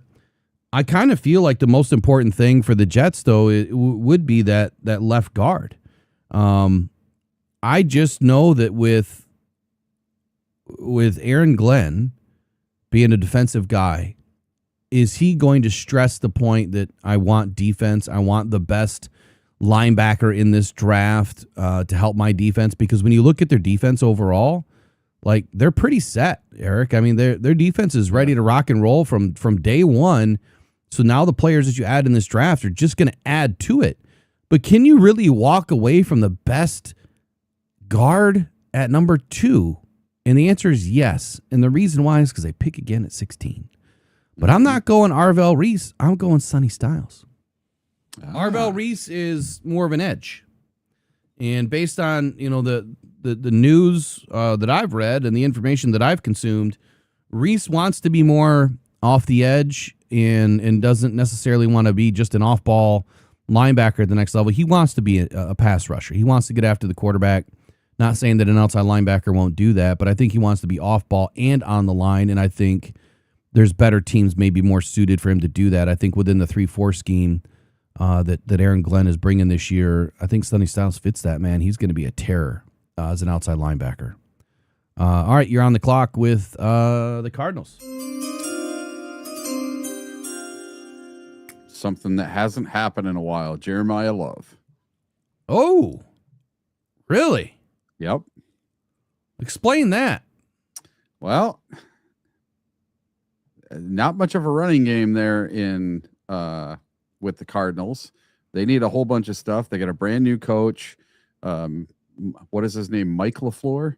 So it's Matt LaFleur's brother, and he's going to want to make a splash with this very first pick in his new regime. So Jeremiah Love, best overall player in the draft. He's going to take him. He wants a weapon. He listened to Dan Campbell talk the other day about how they would have taken Jahmyr Gibbs, the ultimate weapon, at number 1 if they would have had the number 1 overall pick. They didn't care where they took him. So they need their version of Jahmyr Gibbs, an overall everything kind of player. So Jeremiah Love is it. You know, that's interesting because the Lions traded out of number 6. Yep. So I'm going to call bullshit, Dan. Call him bullshit because you traded out of number 1 or out of number 6, excuse me, and you rolled the dice. If you really felt that Gibbs was the answer, did you ever put it all on the line with that call there to trade out of 6? Arizona Cardinals for me. Look, this could be an interesting move for them. They don't really have much in that running back room outside of James Conner, but I still feel like James Conner's the guy. What they really don't would be the guy. Yeah, of course. But what they don't have is a quarterback. They have Jacoby Brissett this year, Gardner Minshew, Kedon Slovis. Don't even know who that guy is. For all I know, he's came off the couch somewhere. But, you look at Marvin Harrison Jr., Michael Wilson, Trey McBride. They definitely need something on that offensive line. Their offensive line is not the greatest, and they need a quarterback. But the Cardinals, do they have a second? Do they have a second pick in the first round? I don't think they do. Do they? I don't think they do. I can't remember. No. I know there's multiple teams that do. I don't think they're one. I feel like the Cardinals could potentially trade out of this pick. And we're not doing trades, but I feel like the Cardinals could trade out of this pick. But I've kind of stuck with the same thought process here that, Elijah Wilkinson, their right tackle, definitely needs a major upgrade. You're not going to pick it at number 3. Like you really don't have to worry about a right tackle right now. Like you could definitely take a right tackle at the top of the second round. Denzel Burke, their right cornerback, definitely needs an upgrade. Zaven Collins, their will linebacker. If you're looking for a will linebacker, it's going to have to be the first round. You can get one later, but if you're looking for game changers, it's going to have to be first round. And then Roy Lopez, right? Their nose tackle coming back. Look, I think they have a lot of confidence in Roy Lopez, but I also believe that they're going to want to get better, and you can get better in the second round there too. So I think this pick is kind of wide open. The question is, in their 3-4 hybrid style of a defense, right now you're looking at Ruben Bain or Arvell Reese as potential, big time options for them. Hold on here.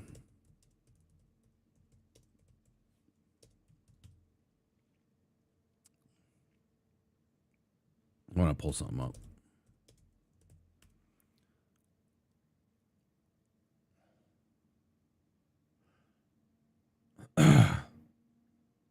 Now, last week or the other day, I gave them Francis Maui Noah,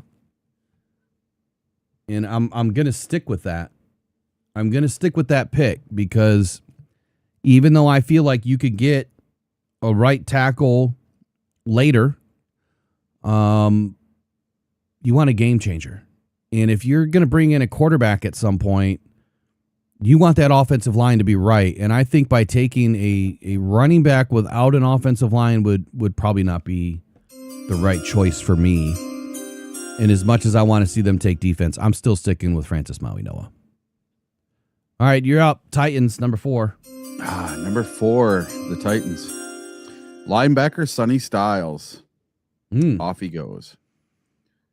Explain it. Well, I just think he's the best available player overall, and you do not want to let a kid like Sonny Styles go. He blew it up at the combine. He blew it up in college. He is just a beast, and the Titans would be dumb to let him go. They need all the help they can get down there. So base defense for the Titans should be 3-4.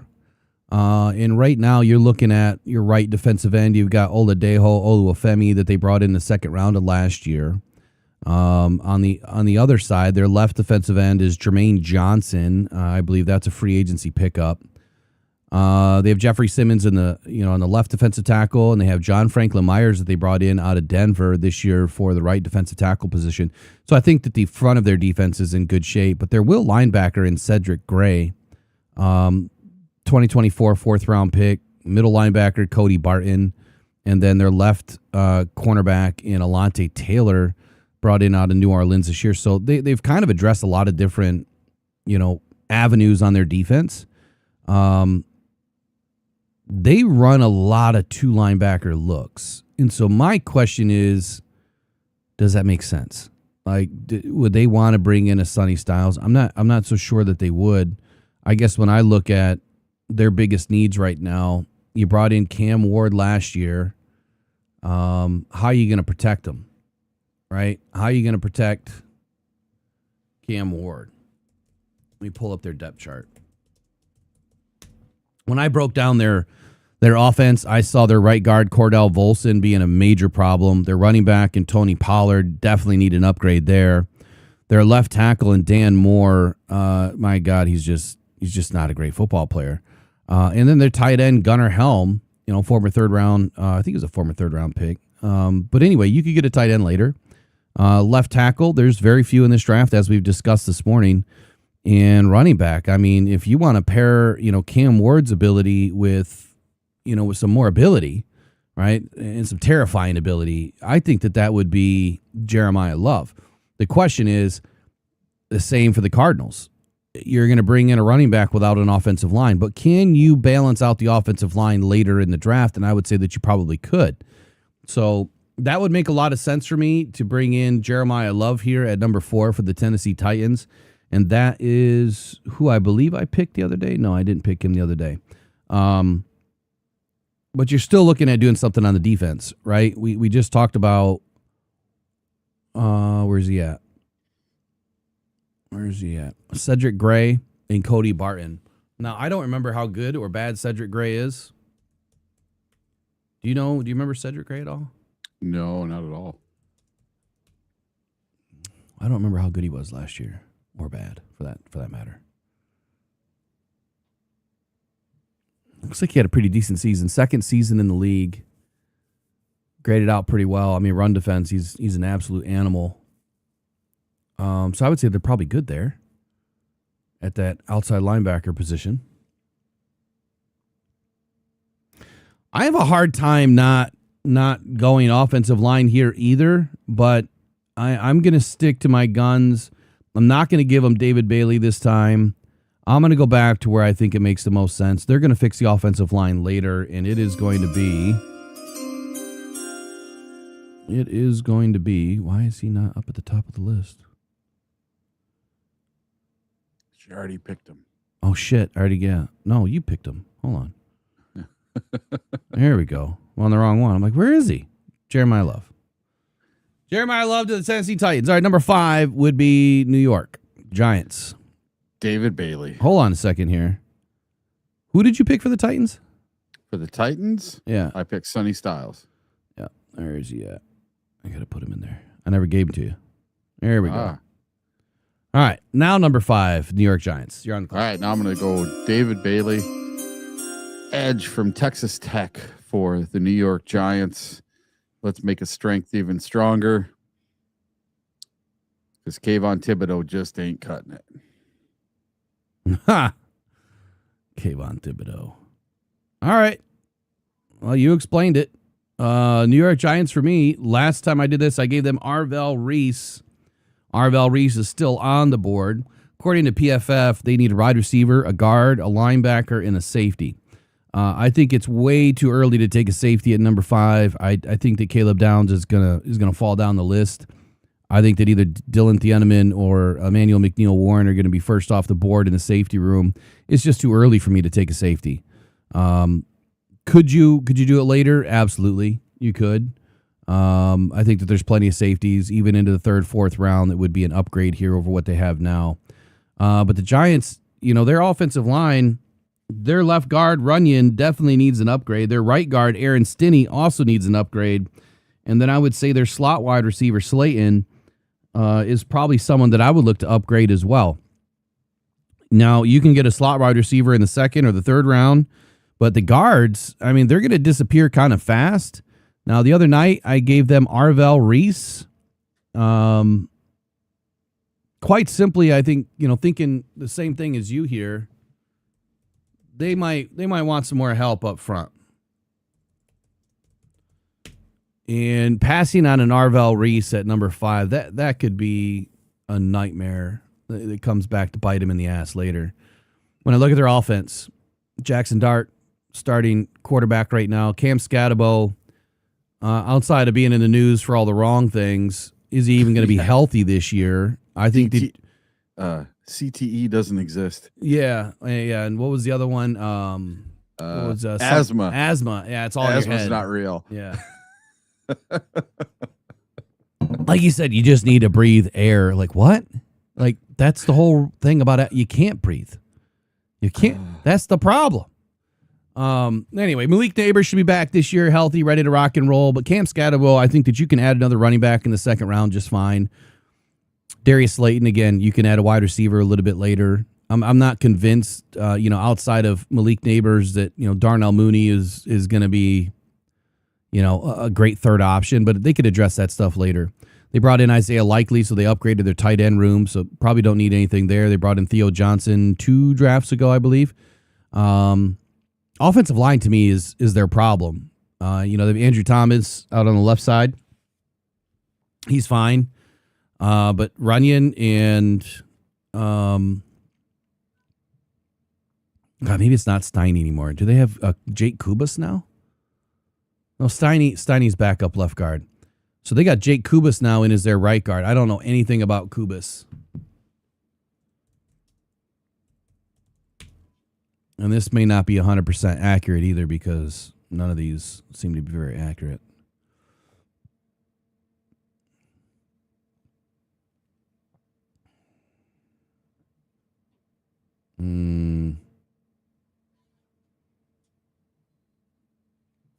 Okay, so he played a little bit in 2024. Kubas is not the answer.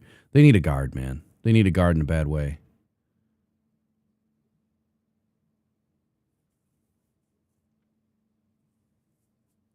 I went Arvell Reese last time. I think I'm gonna change. Let me take a quick peek here or something. New York doesn't have a 2nd pick, right? They don't. New York picks number 5, 37, 105, 145, 186, 192, and 193. All right. They're going to be able to get their guard later. I'm going to go ahead and stick with what I did. I went Arvell Reese last time, and I'm going to go Arvell Reese this time. He's more of that edge. Arvell Reese is my pick. All right, number 6. Browns, you're up. All right. This is tackle Francis Mawinoa because they need to keep Shedeur Sanders off of his backside. And they've retooled the entire offensive line except for that left tackle position, I believe. So, Francis, here you go.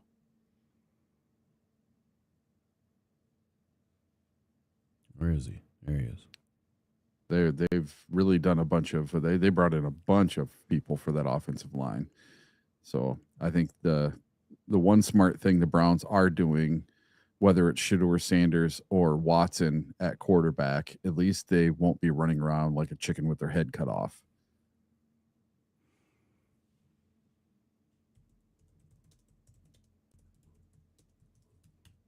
Okay, so final 2025 offensive line rankings, I guess, to kind of pair with what you're saying here.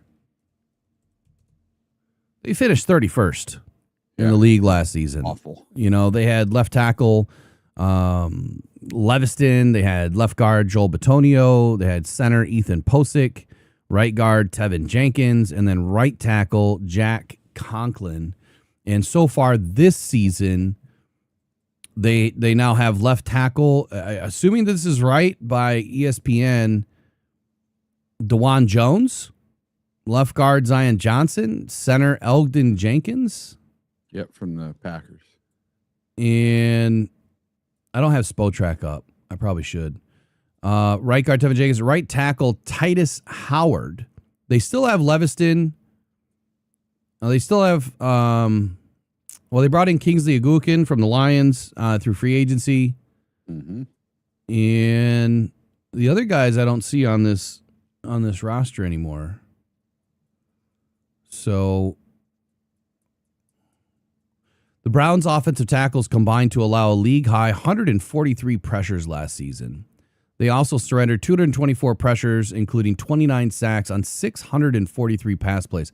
You know, wasn't there a time last year when there was some conversation that were they even trying to protect Shedeur Sanders? But I mean, they had a revolving door there.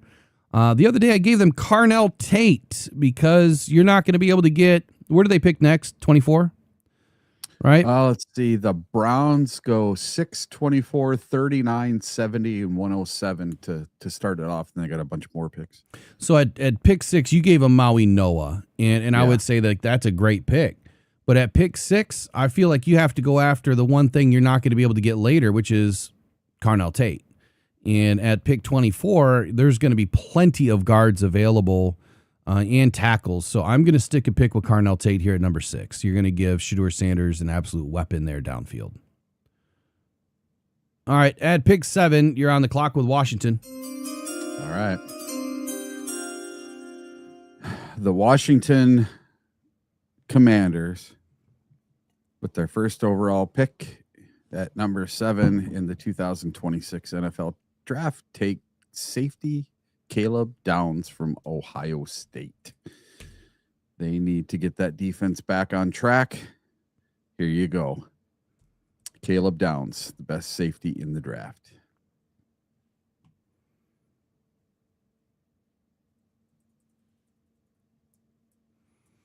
All right.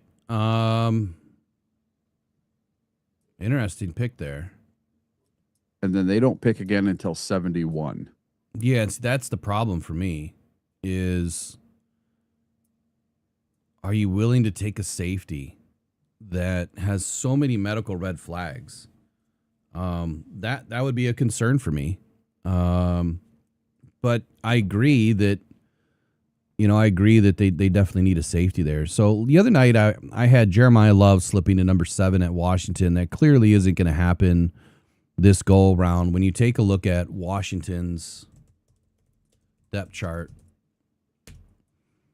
Terry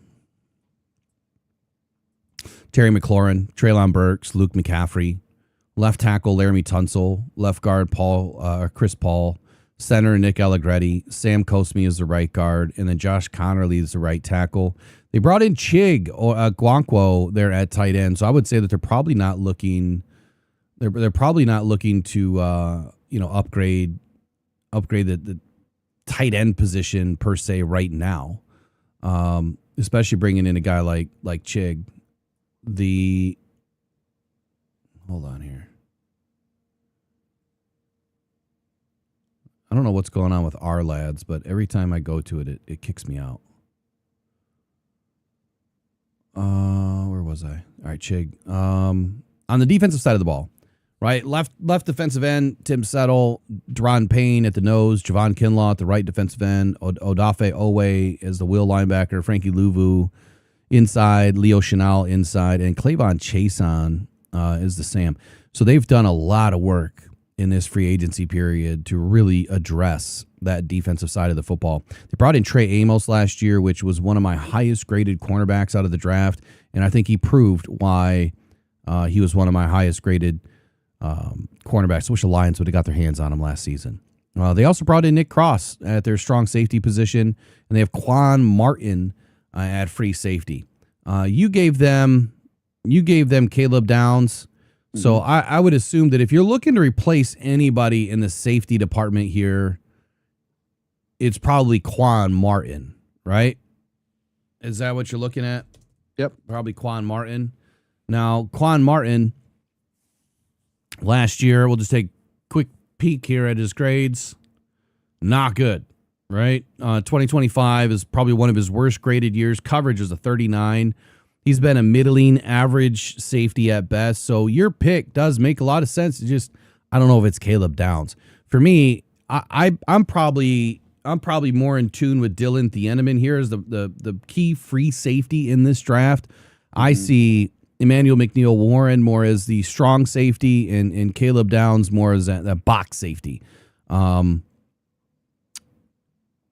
Washington on that defense, man, to your point earlier, make a strength stronger, right? Do they look at replacing somebody like Frankie Louvu, sooner rather than later? And what if Louvu is going to cost him too much money when he gets up to his he's probably got a 5th-year option. He was a first rounder, wasn't he? Oh, he's way past all that. Oh, is he? Yeah. He's been in the league since 2018, and honestly, yeah, last year, you must have been thinking about someone else, but last year, and the year before, I mean, not great. He played a ton of snaps, but he's just not a great linebacker. He's a good linebacker, but grade-wise, not so hot. His tackling is subpar. His coverage is subpar. Last year's pass rush grade was below 60. His overall defense was a 53.7. He has not been the linebacker that he was between 21 and 23. He just hasn't been. So I could see where an inside, outside kind of linebacker makes a lot of sense here. The question is, who do you have left? You really don't have anybody. So what about edge? What about Ruben Bain? Would you move him to inside backer? I think that makes a lot of sense, especially in their system. Ruben Bain off on the edge. I don't like Ruben Bain. I think that his arms are too short, but I don't think that you can deny. I don't think that you can absolutely deny the fact that he is chaos. He creates chaos. He's aggressive. He gets after the football, man, but the arm length for me off on the edge is a problem. So at 6'3", 270 pounds, he's going to be pretty heavy as a linebacker. Not going to work, right? Not going to work. Could you kick him to the outside? You could. Could you put him back up at the line? You absolutely could. What about David Bailey? All right, David Bailey at 6'3", 250. Well, that weight is a little bit better for being inside the middle. The question is that what he's willing to do? Is he going to be good as an inside backer versus off on the edge? Can you move him up on the defensive line at times? You absolutely could do that as well. You could have him play inside, when they're in their, their 2 linebacker look.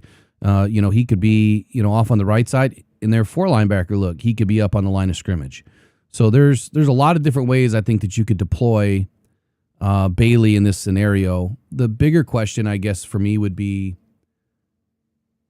if I'm not giving them love, what about their offensive line? Does their offensive line have any, major holes right now? And I would say that if it's anybody, it might be Kosmi.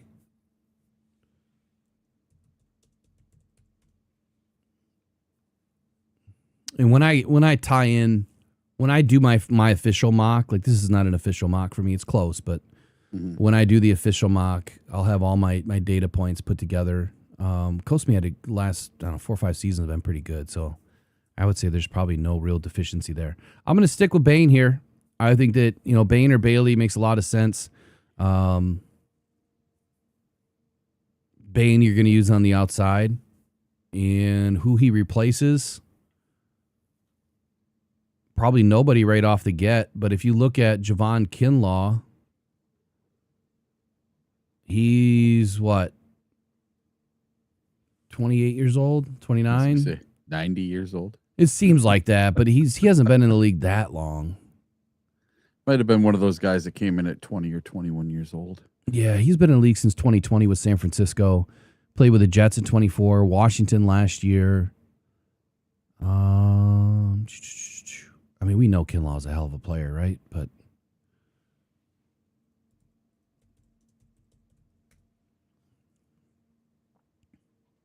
last year. He had a couple of good games, but man, I didn't realize his grades were this crappy by PFF. This is why I have heartburn with some of the stuff they put out, because Kinlaw's always been a pretty good football player. He's never had a positive grade. Ever. His grades are almost all red. That's crazy to me. So I think that's the player that you're looking at replacing and having, Bain or Bailey off on the edge. I'm going to go Bailey. All right, number 8, Saints. Who you got? So the Saints, I think they need a wide receiver. They are going to take the very first wide receiver off the board. They're going to take Ohio State wide receiver Carnell Tate.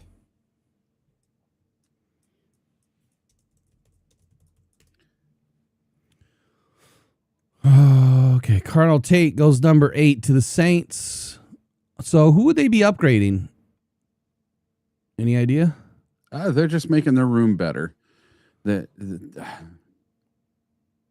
have a second-year quarterback. Why not pair him up with a first-round wide receiver and get that offensive humming?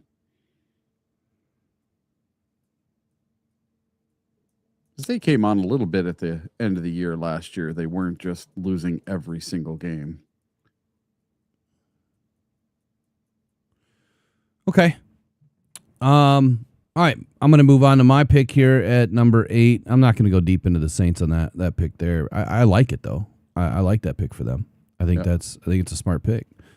All right. So for the Saints, this is probably where I would have put David Bailey initially, giving him that inside out ability. It provides the depth and versatility to really any defense, but especially a 3-4 defense where he can be in and out. But then I start thinking about Ruben Bain here, even though I have Ruben Bain sliding quite far in this draft simply because of his arm length alone. I love his tenacity, man. I love the way that he attacks the football. But then I have to look to the offensive line here for the Saints. And, you've got Juwan Johnson, Calvin Banks, David Edwards, Eric McCoy at center, Cesar Ruiz at right guard, and then Tylese Fuaga. David Edwards.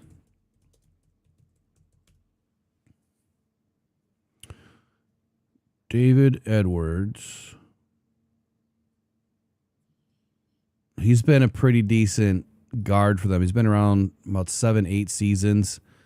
Most recently played in Buffalo. So he's an implant, for them this year. Obviously they're going to utilize him at left guard. That's their plan. They have Dylan Radunes backing him up.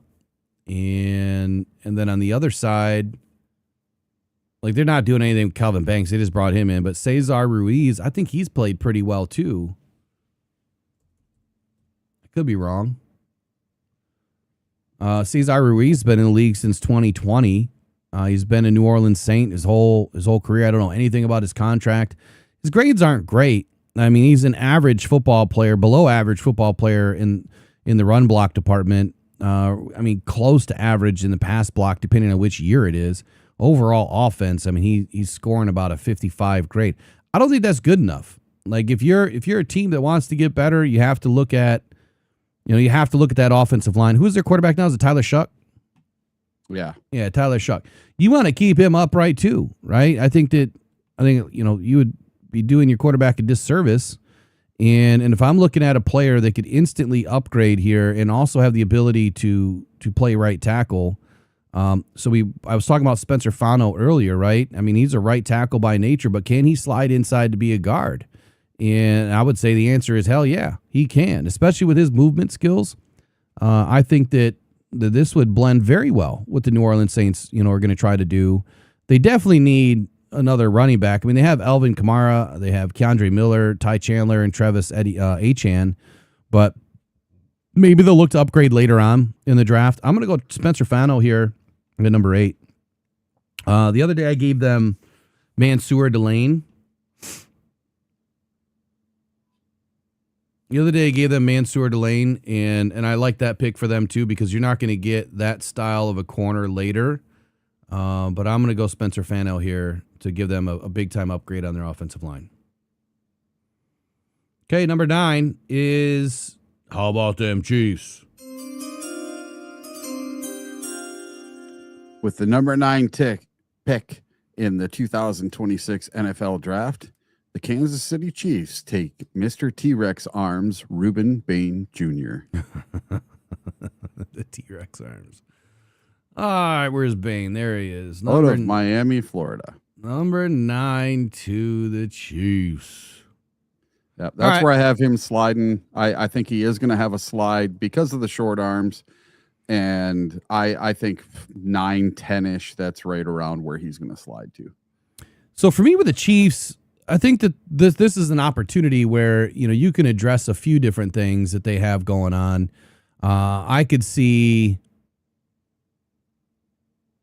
this team fell apart last year. They did.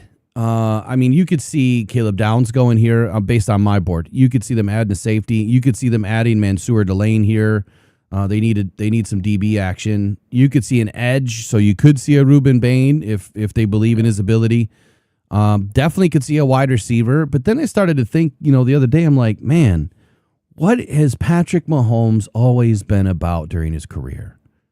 Who is he always counted on the most? His tight end. His tight end. And if you're telling me that his tight end, who's been trying to retire for 2 seasons now, is on the last leg of his career, and you have a weapon like Kenan Sadiq, who is essentially an ex-receiver that can fly down the football field, can block in the run game, and then, slide inside to be, a move tight end. And now you replace Travis Kelce. I love it. It's kind of high for a tight end, don't you think? No, I don't. But that doesn't mean he's going to go this early. When I look at players that have a first round grade, and I haven't released how many first round grades that I have yet. I'll do that here in the next week. He's definitely one. He's a blue chipper. You can't replace a guy like this. You look at the athletes like Kyle Pitts, who he was supposed to be. Maybe he didn't reach his ceiling, but you can't replace players like that have that ability that threaten a defense, right? If you have a guy like Kenan Sadiq on the inside and you have Travis Kelce on the other side, tell me how a defense is going to be able to pair up with that. Which one of your linebackers is going to be able to hold these guys? Nobody, right? Nobody's. You just can't. So if you have to put all of your eggs into the Kenan Sadiq, you just left an old man River, Travis Kelce, wide open, which he can catch the football. He may not be able to move like he used to, but he can catch the football. And that's all that you're counting on is for him to catch the football, move the chains. Maybe I'm over glorifying what Travis Kelce still is as a football player, under glorifying. I don't think he's that good of a football player anymore. No idea what's going on with Rashee Rice. I don't know if he's in trouble this year or not. But they brought in Kenneth Walker. And so you've already established the run game. You have Xavier Worthy. You have Tyquan Thornton. You have Travis Kelce, who's on the last bit of his career. And they've addressed the offensive line with Josh Simmons, Kingsley Sumataya, Creed Humphrey. Maybe the right guard or the right tackle could use a little help. I haven't done a deep dive into Trey Smith or Jalen Moore. But in their defensive line is in great shape. They have Felix Uzoma, Kairos Tonga they brought in, Chris Jones, George Karlaftis. Their linebackers are in good shape. I would say outside of a safety, man, it's Kenan Sadiq for me to the Chiefs. It just makes way too much sense. Now you're up at number 10, the Bengals. The Bengals take Mansour Delane, cornerback from LSU. They have 0 defense, so let's give them some defense.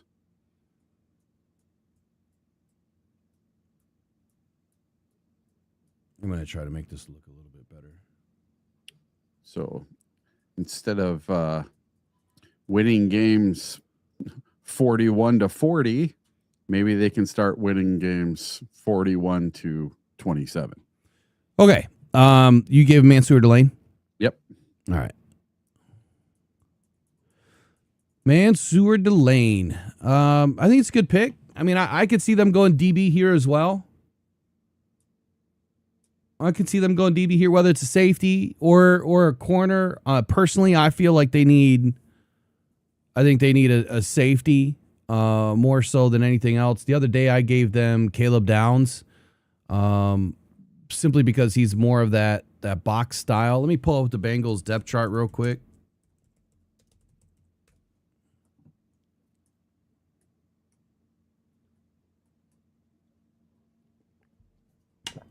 So their strong safety is Jordan Battle. Brian Cook, I think he's played pretty well. DJ Turner, we know he's a dog. And then Jalen Davis. So, I mean, I would say that they're in good shape. Dax Hill, we know he's a dog. But they don't have a ton of great depth. And maybe you want to bring in some more competition there. It makes a lot of sense. So I think your pick makes a lot of sense. They brought in Demetrius Knight last year. God, he was one of my favorite linebackers in the draft. Middle linebacker, Barrett Carter. I think you could address that later. Do you know what their next pick is after 10? So the Bengals are 10, 41, 72, 110. Okay. At pick 41, you're going to be able to find an edge. You're going to be able to find a linebacker. You're going to be able to find a receiver. You're definitely going to be able to find a tight end. If PFF is saying they need a guard or defensive line or a linebacker or safety, all of those positions are going to be available at 41, every single one. The biggest question is if they really need a guard. Dylan Fairchild they brought in last year. I already know who he is. I mean, he was I think my first or second highest graded guard around Tate Rowledge. Their left tackle Orlando Brown, we know he's good. Amarius Mims. This is the team that we went up against last year that were 8 and struggled. Brown and Mims. This was the team. But Dalton Risner, I'm not so sure that Dalton Risner is the answer. He may be the one that they need to upgrade. Taking a look at his grades are fine. So maybe that's not the answer. I guess the only other guard would be Dylan Fairchild. I just don't see where they would want to upgrade him. Now, Ted Karras, their center, if they really wanted to upgrade Ted Karras, it would be later. But he's been a good center. So I'm going to stay away from offensive line. The other day I gave him Caleb Downs. And I think that's where I'm going to stick, is I'm going to stick with a DB here. I could go defensive line, but I'm going to stick with a DB here. And let me look at one more thing, because I gave him Caleb Downs last time. I don't think that's a good pick for me.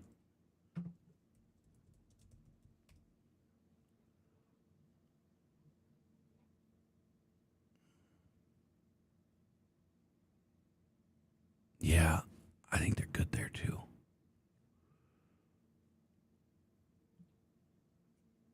All right. I'm going to roll the dice. I'm going to roll the dice here. We're going to go.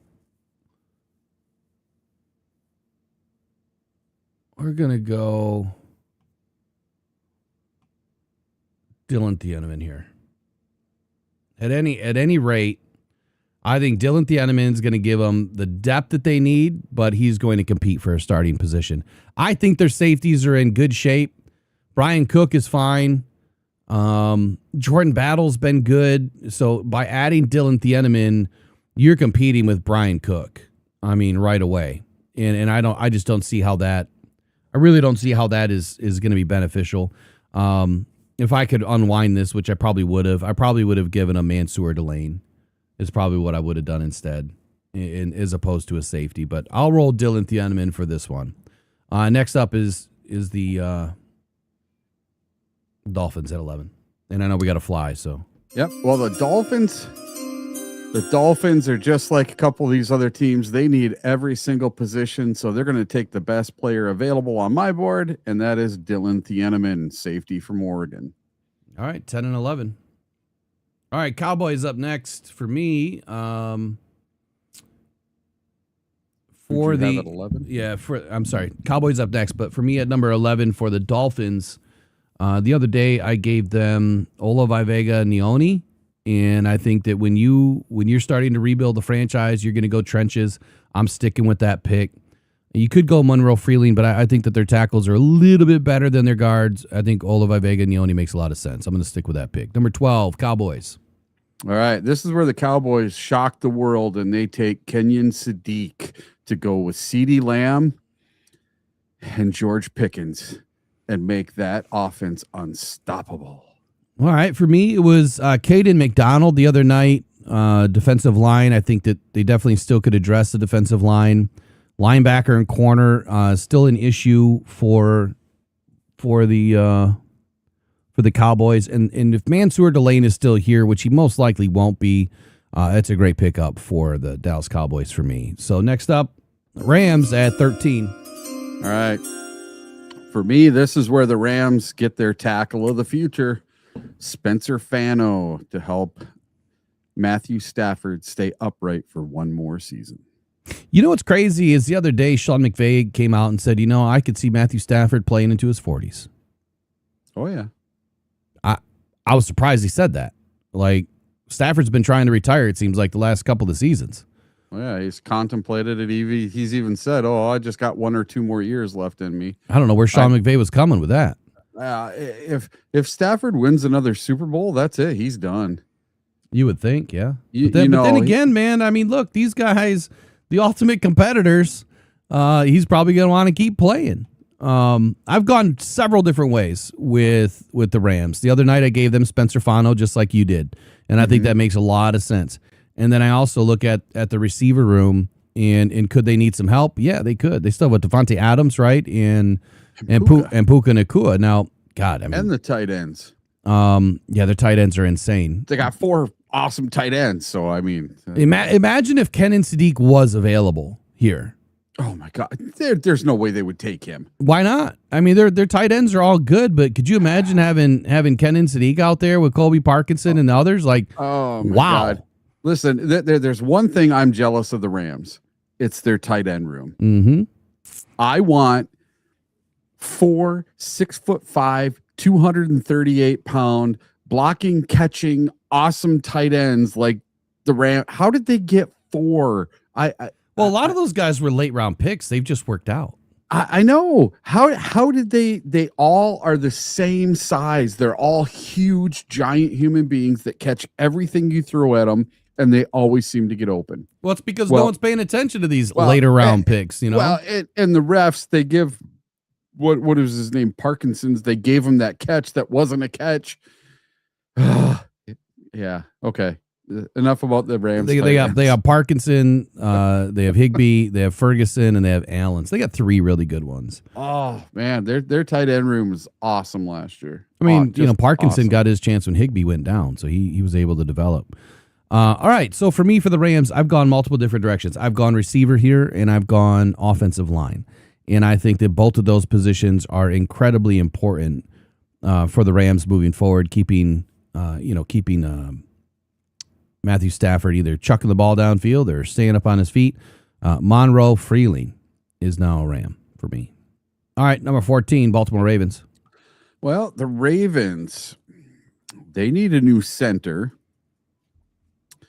but I think they're going to go with what they traditionally go for, and that's defense. And I have Jermod McCoy from Tennessee, the cornerback, going to the Ravens here to help out that defense.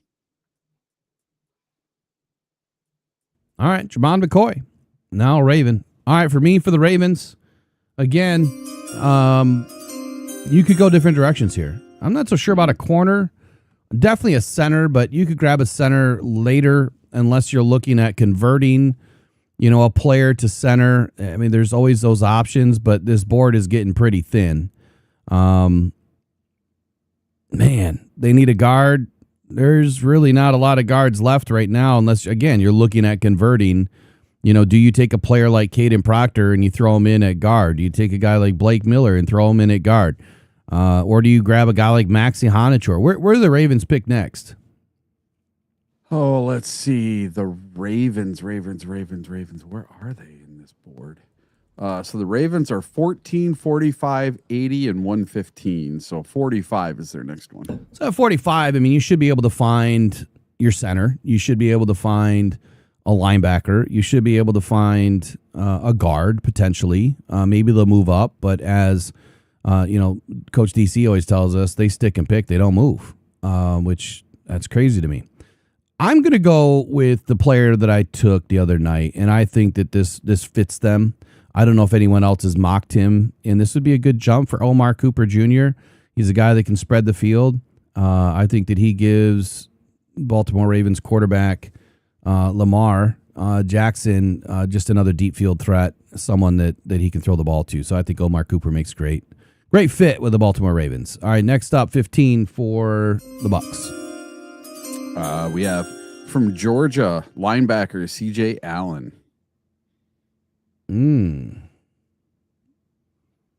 Because they lost who was it? N'Kobe Dean or one their linebacker. He retired for the Tampa Bay there. Okay. All right. CJ Allen. CJ Allen. N'Kobe Dean retired? No. No. It was the linebacker. I can't remember his name for Tampa. He retired. Why can't I remember that either? I know who you're talking about. But that's why I picked them, because he retired and they need a linebacker. All right, for the Bucks, whether it's linebacker or whether it's edge, you're not taking the tight end here. I think guards you can find later. I don't know where the Bucks are picking in their second pick. But I think that they're gonna keep this guy in Florida, and that is, Ruben Bain. There we go. Ruben Bain finally goes off the board. Look, I could have put Akeem Messidor here. I think that would have been another good option for them. Partially, I think that they have a lot of eyes, in that Miami football program, and they trust either one of those players. So whoever's available there, I think it's either Bain or Messidor that goes to the Bucks. Definitely a Todd Bowles kind of guy, both of them. Yeah. All right, Jets at 16. The Bucks have a little flexibility too, because they pick at 15, 46, and 77, and then just outside the top 100 at 116. All right, you picked Arvell Reese for the Jets at number 2. Who are they picking at 16? 16. This is where I have them taking tackle Monroe Freeling, helping out the offensive in Geno Smith. All right, for me, for the Jets, I gave them Sonny Styles at number 2, and as I mentioned earlier, I felt that at 16, you're still going to have an opportunity to help out your offensive line if that's what they're looking to go, if that's what they're looking to upgrade this year. But then I started to think, man, corner. Is there any corners that are going to be available here for the Jets? They would love to upgrade that. They got rid of last year, Sauce Gardner, right? So they definitely need another corner. Jamad McCoy's still on my board, but I really like Avion Terrell going to the Jets. Next up, Detroit Lions, the pick that everyone's been waiting for.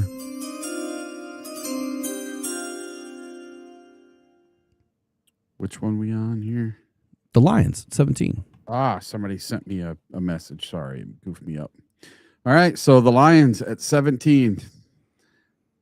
Now, after talking to you today, I would change my mind from what I picked here. Okay. But right here, this is what I took the other day, so I'll keep it the same. That's the salesman in me, Eric. That's the salesman in me. I kept it the same, but I took Blake Miller, right tackle from Clemson. All right, I'll be right back. Let me just turn on my heat. Can't find my remote. And I'll get raked over the coals for that one. I would probably, because Caden Proctor is still available. Listen, Caden Proctor is still available. Max Ahinachor is still available. And Olavavega Neoni. There you go. He's available. If I really had to pick, and it was my pick, based on me talking to these guys at the combine and everything else, it would be between Blake Miller and Caden Proctor. Now, it just depends if the Lions want to move Penei Sewell to the left, or if they wouldn't mind keeping him on the right if the right guy falls to him. If Caden Proctor falls this far, I would see them taking Caden Proctor. If he's not there, I'm going to see him taking Blake Miller as a right tackle and moving Sewell to the left. So in this one, I took Blake Miller and have them moving Sewell over to the left side. Okay. I mean, look, Blake Miller is not a bad pick. he can also slide into play guard. I mean, obviously we have Tate Ratledge playing guard for us right now, and I think that you really have to appreciate what Brad Holmes has done.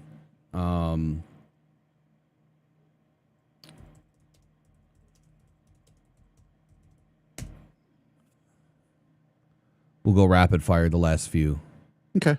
I think you really have to appreciate what Brad Holmes has done. I mean, he's brought in Cade Mays, Larry Borum. Who else did he bring in? Cade Mays, Larry Borum. We have Miles Frazier. You have Christian Mahogany, Giovanni Manu. Who else is on that depth chart? Point is, Penny Sewell, you have flexibility in almost every single one of these positions. Seth McLaughlin, Tate Ratledge, you have competition everywhere and you have depth everywhere. This might be one of the best free agencies that I have seen yet for the Lions. Like, I feel they've done an impressive job. So when you get to this point, Eric, like to your point, you bring in Blake Miller, who, he could be a right tackle if you're moving Panay to the left. And he could also be a guard if you really needed him to be. So I do like that pick. Now, if I go and I looked at Daniel Jeremiah's 3.0. He's always given them Monroe Freeling. Quite simply because Monroe Freeling is one of the better movers in the draft as far as, moving around in the offensive line. And, the other day I gave the Lions Emmanuel McNeil Warren because of the whole safety situation, but they just brought in Clark. So It's like, that obviously changes things for me. Right now, it's Blake Miller, Caden Proctor, Maxie Honachor, Emmanuel Pregnan that are on my board and still available for the Lions. Now, are you considering edge at all? I am. But when I think about edge and I think about pick 50, one, I don't think the Lions are staying at pick 50. I think that at pick 50, if I go edge, let me pull them up real quick. You have on my board Akeem Messidor, Keldrick Falk, Cassius Howell, TJ Parker, Zion Young, Mason Thomas, Gabe Jacas, Malachi Lawrence. I would see realistically Malachi Lawrence is going to be potentially there till 45. Yeah. Zion Young is going to be there probably till 37. Parker should be there at 17, and more than likely he's gone in the mid-20s. Cassius Howell, I probably should have taken him off my board a little bit earlier and given him to the Cowboys because I do believe he projects a lot like a Micah Parsons and can play that similar style that the Cowboys like. Keldrick Falk, big-time run stuffer. Like, that's what he does. And I think that his pass rush upside is going to be slow to develop. So if you're looking for a guy that can come in and completely shut down the run game and can also play, 5 tech out, that's your guy. If you want the highest floor pass rusher in the game that's available on my board, it's Akeem Messidor. But he's not someone that you're going to grow with. It's not someone that you're going to keep around for the next 8 years. He's a first contract and only contract. His injury history may be a little worrisome, but if you want someone you can plug in right now, today, it's Akeem Messidor. The run stuffer is Keldrick Falk. And I do believe that the Lions will value the run stuffing ability over the pass rush ability. I really do. I think that they're going to value that because if you look at the players that they brought in, Damon Clark can get after it, or Damone Clark can get after it. DJ Wanham can get after it. I think that the Lions have added some flexibility and more versatility in that edge and linebacker room to where they don't necessarily need the best pass rusher in this draft. And quite honestly, I think Keldrick Falk's going to turn out to be an absolute animal. What is he? 285. I mean, this is your exact replacement to a Davenport, a Pascal, anybody else that they've used off that right side. Name's escaping me right now, but that's what they like, is they like the Keldrick Falk size. Mm-hmm. So this is a tough decision because as much as I love Proctor, and now I'm looking around, I'm like, okay, if Sewell does go to the left, Proctor would be a hard out on the right. With all the players that they've added, I still need to go and back up my safety room. You're doing Emmanuel McNeil. Emmanuel McNeil Warren. Look, you can't replace a guy like Emmanuel McNeil Warren that gives you so much flexibility. And again, the way that I see this breaking down, spoiler alert, I don't think you're going to get Emmanuel McNeil Warren in the second round.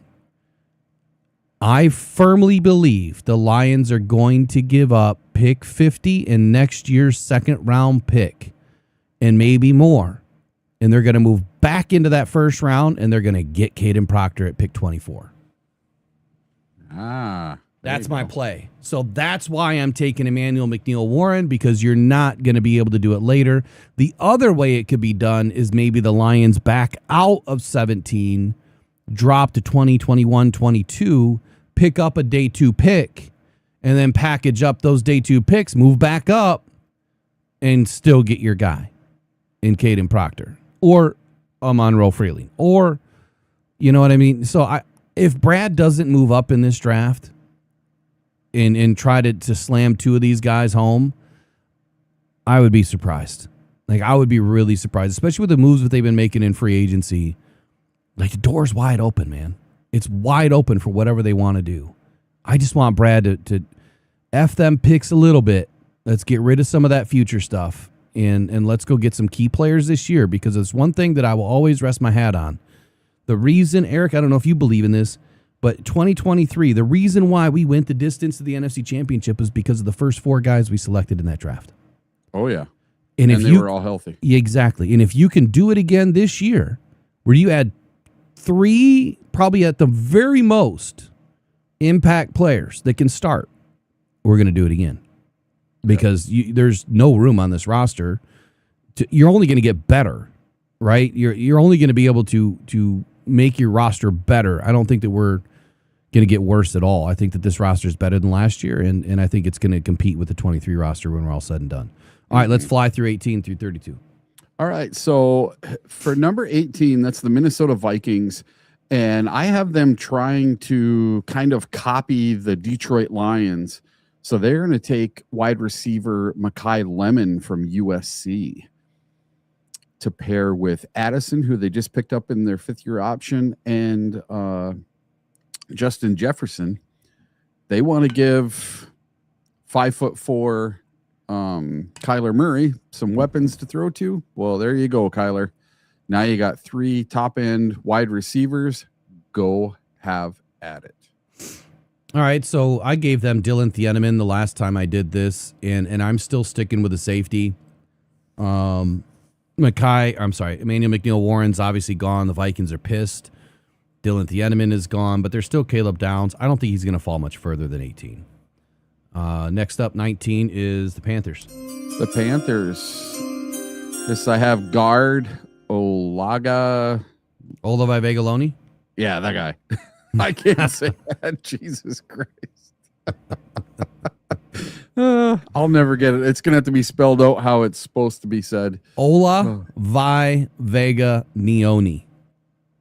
Ola Vi Vega Neoni goes to the Panthers at 19. All right, for me at 19, previously I gave the Panthers Caleb Banks, defensive line. I think defensive line is key for them.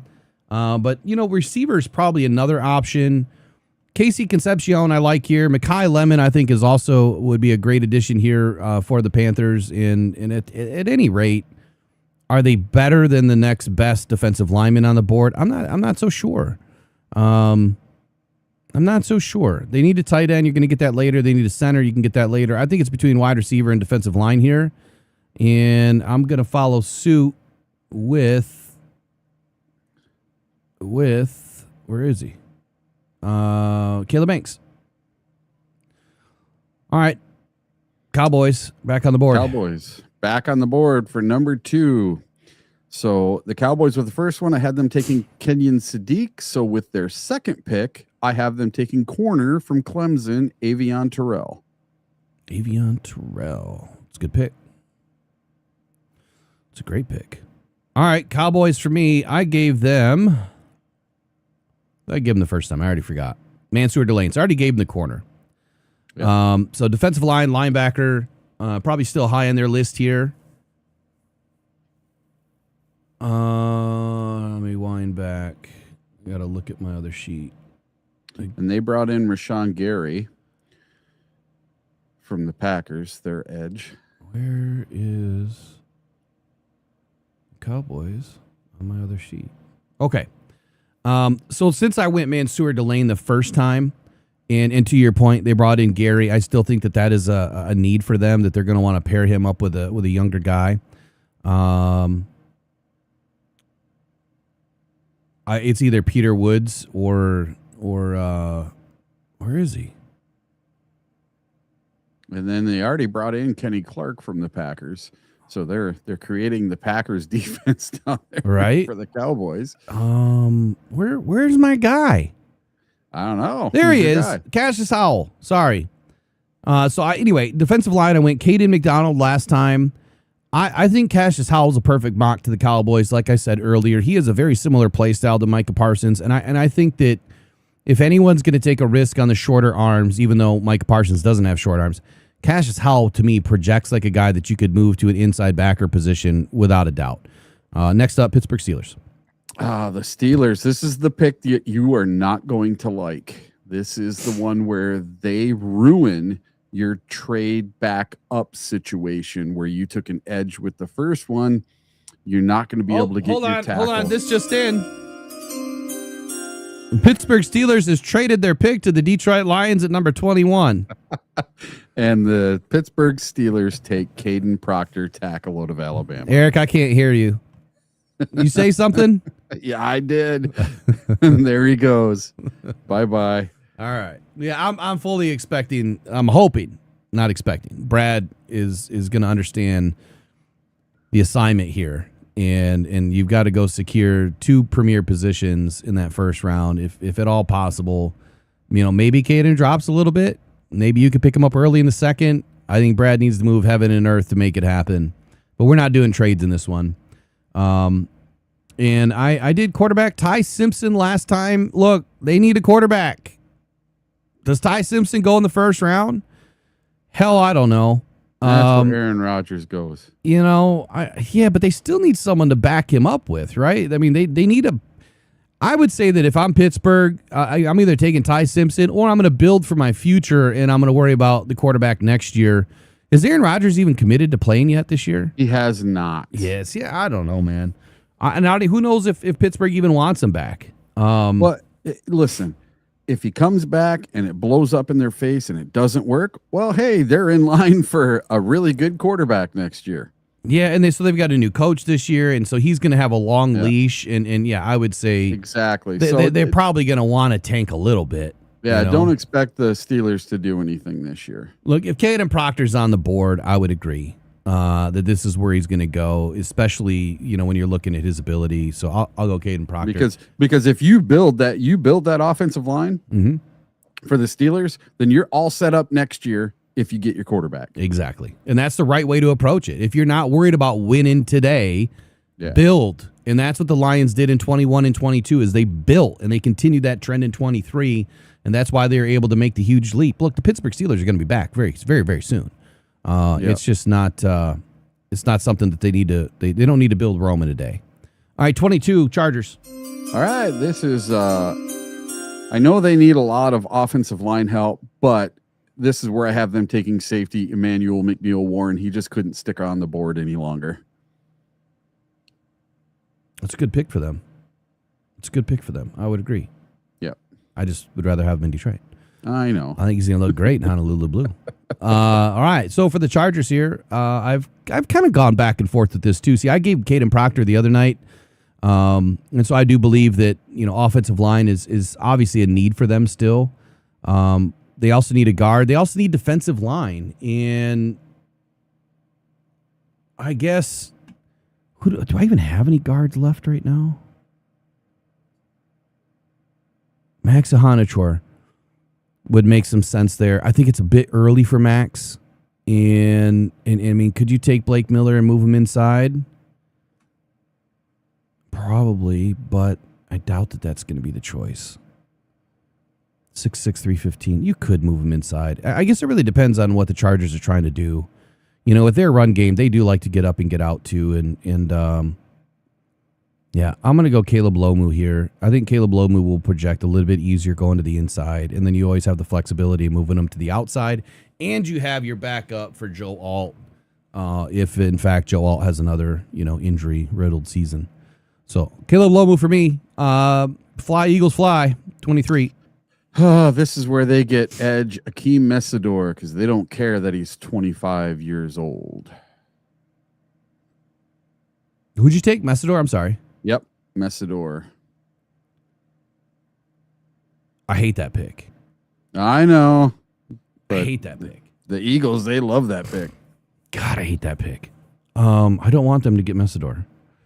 So I've gone offensive line like 3 in a row here. I could see Caden Proctor ending up in Philly as well. But I definitely see offensive line without a doubt. And this is where Blake Miller's going to end up.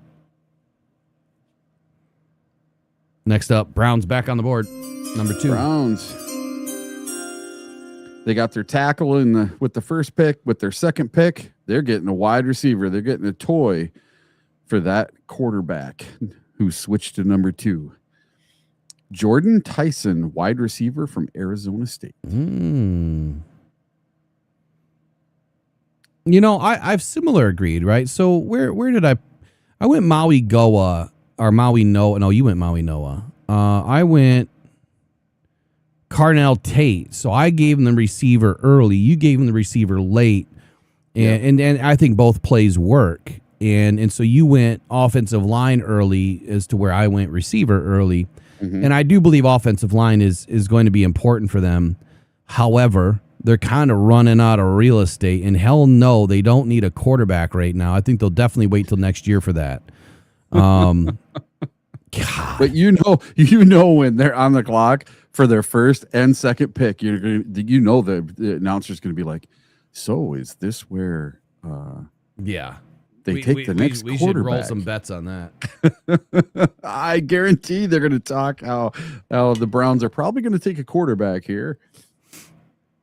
All right, so for the Browns, I just had to look something real quick. Last time I gave them Monroe Freeling at this pick. I think a lot of people are thinking offensive line in the first round for sure for them. They got Jerry Jeudy, Cedric Tillman, Isaiah Bond. I mean, that's a pretty good triple threat. Jamari Thrash, who I got an intimate look at the other day when I was going through this new program. Malachi Corley.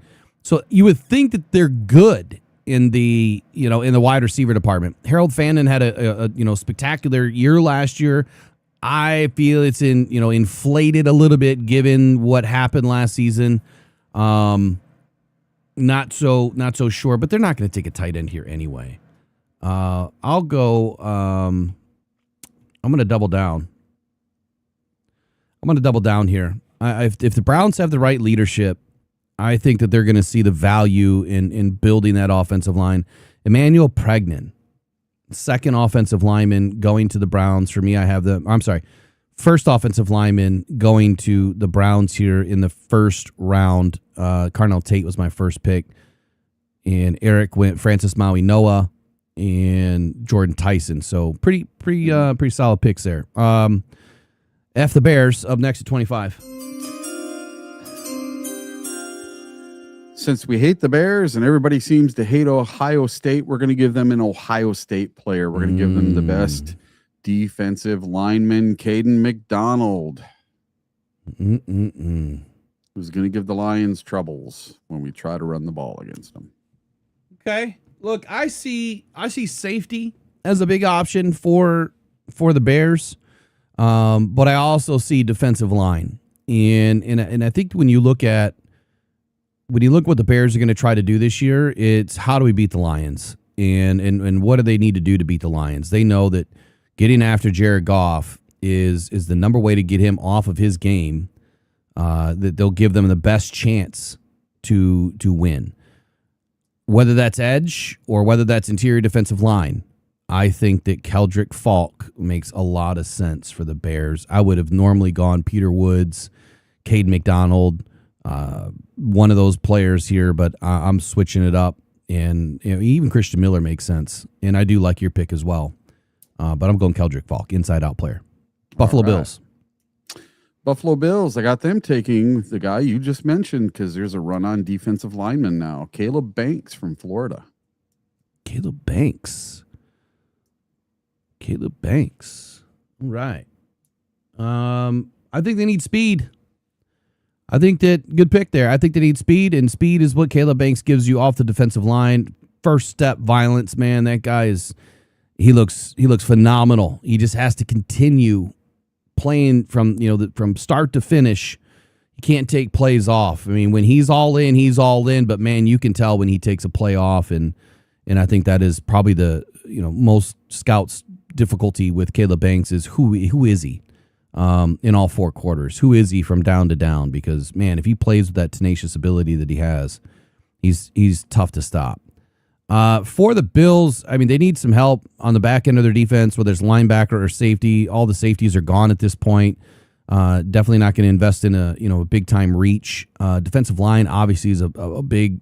Where are they picking at their next pick? Oh, so let's see. The Buffalo Bills. They are horrible. So they're 26, 91, and 126. Yeah. So they don't have a pick until 91 in the third round. They're going to have a rough year this year. They're going to have to give up some future draft capital to be able to move back up or do some trades or something.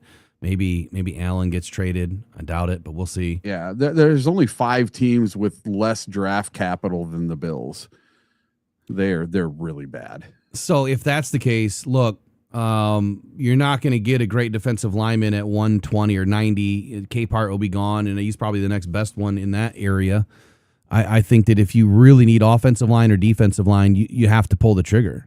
So that's what I'm going to look at is offense and defensive line.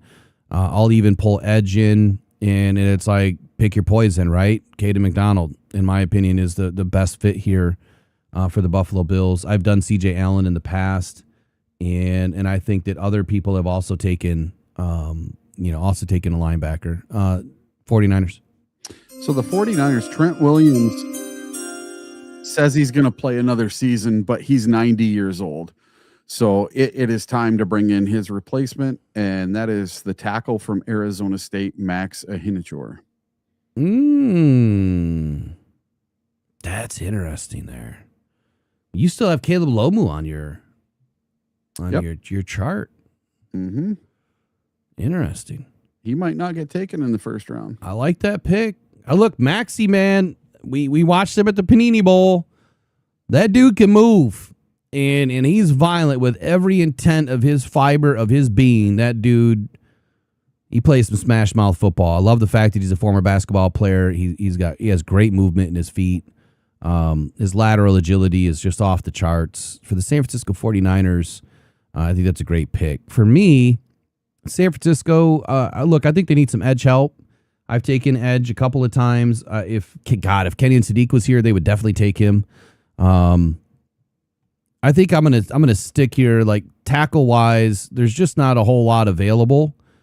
The way that I've picked, there's just not anybody that makes a ton of sense. I think that you have some edge options here that make more sense. There's no safeties left on my board. If you want a guard, yeah, you have a guard in Maxi Hanachor. I think that does make some sense. But I'm gonna go back north to the board, and I'm gonna look at edge help for them. And this is where Akeem Mesidor finds his pick or finds his home. Texans. All right, the Texans. Go ahead. You can talk over it. Go ahead. The Texans are known for having one badass defense. So they're going to add to this strength, and there's a run on defensive linemen. So here we go. Out of Clemson, Peter Woods. Peter Woods. All right. Good pick. We're in tune here. I think with the Texans, they love defense, man. They want their front four to be as tough as it can be, and this is where I'm finding second pick in a row, taking Christian Miller here, defensive lineman out of Georgia. Lee Hunter makes a lot of hay, for me at this pick too. Running back, you could absolutely take Ja'Jarian Price. I think that would be fitting for them, especially given the fact that they want to go win this year, but they need help up front. Christian Miller is my choice for the Texans. Kansas City, second pick. The Chiefs with the first pick, I gave him Reuben Bain Jr., who slid all the way to 9 for them. Well, this time they lucked out once again. And Omar Cooper Jr., wide receiver from Indiana, is going to go to the Kansas City Chiefs and give them that wide receiver that they're missing right now. So that way they get the edge, big time play, and they get their wide receiver that they wanted all along. All right. So for me here, I went with the obvious, Kenyon Sadiq, the replacement for Travis Kelce.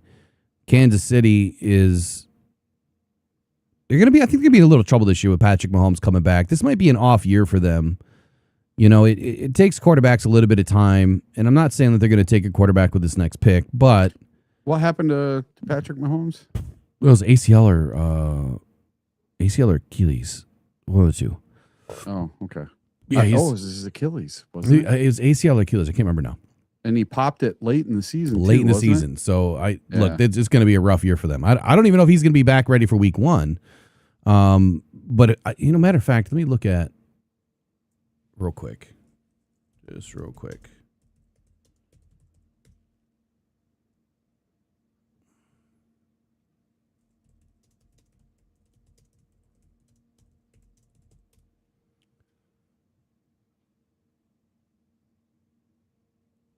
I am going to have to fly here pretty soon. I know. Give me 2 minutes. We'll be done. Okay.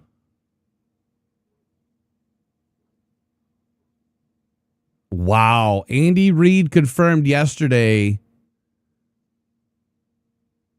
that Patrick Mahomes is the likely starter in September.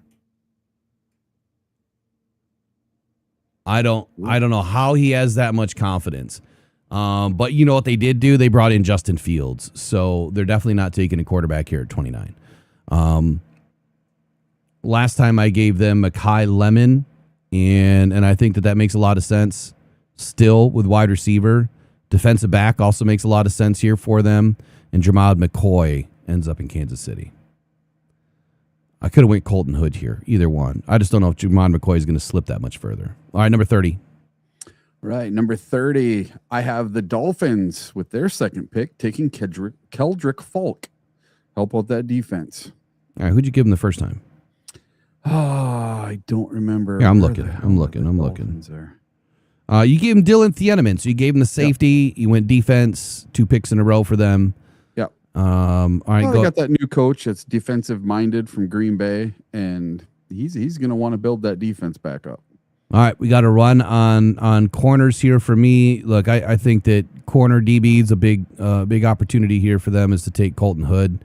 Colton Hood was, you remember at the Combine, he was easily one of my favorite corners to watch. I thought that his movement was spectacular. I already gave him the offensive guard with Olavavega Nioni. I'm going to go Colton Hood here for the Dolphins. Number 31, Patriots. This is where they get their future Micah Parsons and Cassius Howell. Texas A&M. Interesting. Okay, Patriots. Look, offensive line is a need for them. I'm not saying that Will Campbell's going to be kicked inside the guard, but who knows? There could be a potential there that he could be kicked inside the guard.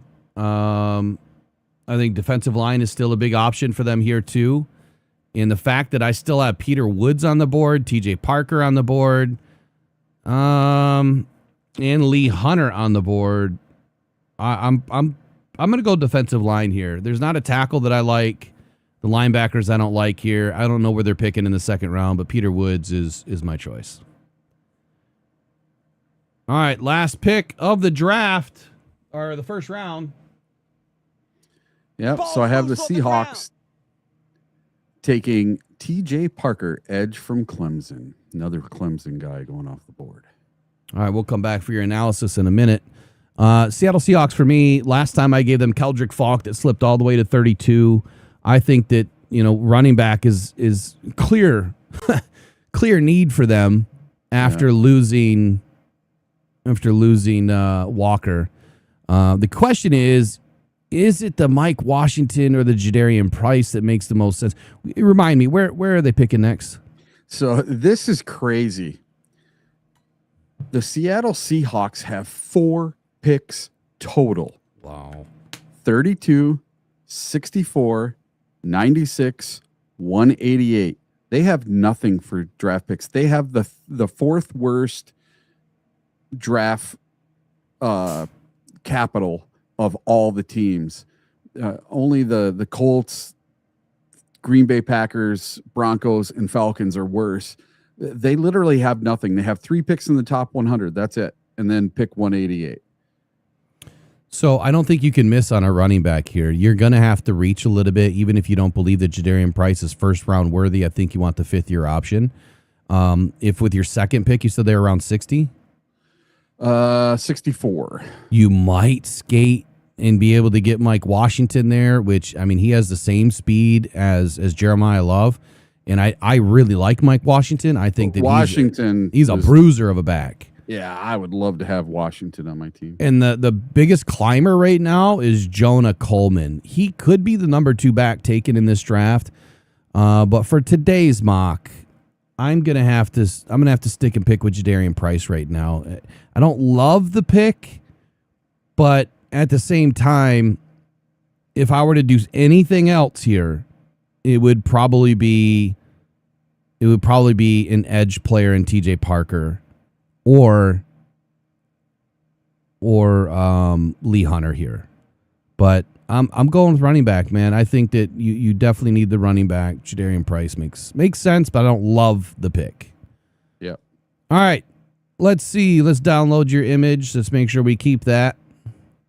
Oh, they didn't give you a grade. Why not? It says, oops, that play doesn't, I mean, our playbook doesn't, it's up to 3 teams to get your customized insights. Oh, you guys just fail. PFF always fails. Grade me, damn it. Grade me. Well, you know what? I'm gonna pop both of these into AI and see if AI will give us a grade.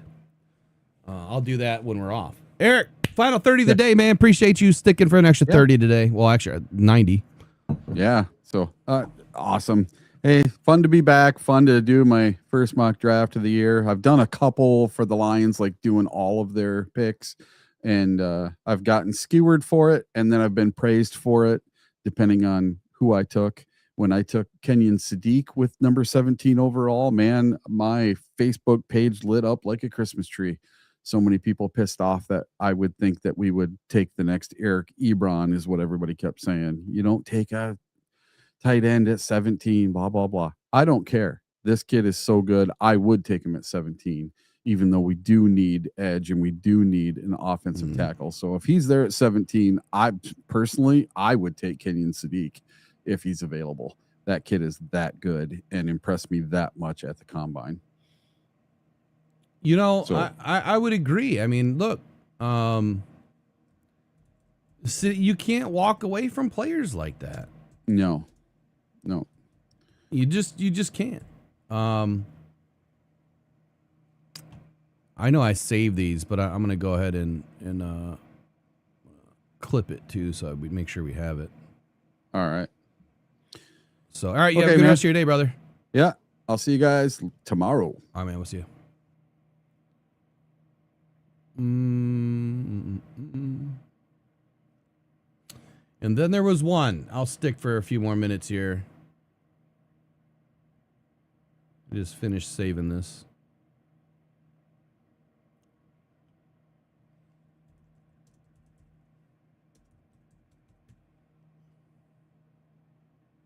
All right. Now, I know a lot of you were not happy with my pick in avoiding Caden Proctor. And yes, I would also be upset if that truly happened for Brad Holmes and the Detroit Lions. Like, I think that would be a big mistake.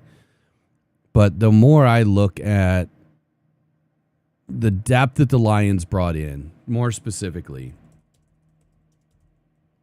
Oh, by the way, I've made the I've made it known that I want to compete with everybody. So everybody that, wants to disagree or trash me or whatever, that's okay. I love it. I love the critique. I think it's great. So let's put the money where the mouth is, right? on the site today. I will make sure it is available. I'll print an article. I will make sure it's available on Buy Me a Coffee. So we're gonna do, I don't know, what's more affordable? Should we do $15 entries, $10 entries, $5 entries? You only get one. You can't submit multiple. So you only get one. And I mean, I get it. People could probably lie and put multiple in, but you're only going to get one opportunity to send in a mock draft, and it's going to be a cutoff date. So if you want to compete, when I put my final board up, you'll be able to submit through email. You go through and you do what we just did here on PFF, and you select all teams. You pick every player for every team. That'll be option one. The second option is position. So you'll be able to select the position. And what that means is you can submit your second one, and it doesn't matter what player you choose, you're going to label it position only. So if you choose offensive tackle, right, then you got that position right if they chose Lomu versus Proctor, right? You selected Proctor, they chose Lomu, as long as it's offensive tackle. If they selected Olavavega-Nioni, well, he's listed as a guard. So you got the position wrong if they selected Proctor. Does that make sense? So there's going to be at least two options. You can do position only, and you can do player for each team. No trades or any of that. So if they end up trading, it still goes by the position, and it still goes by the player. So if a team trades, then I don't know how we're going to evaluate that one.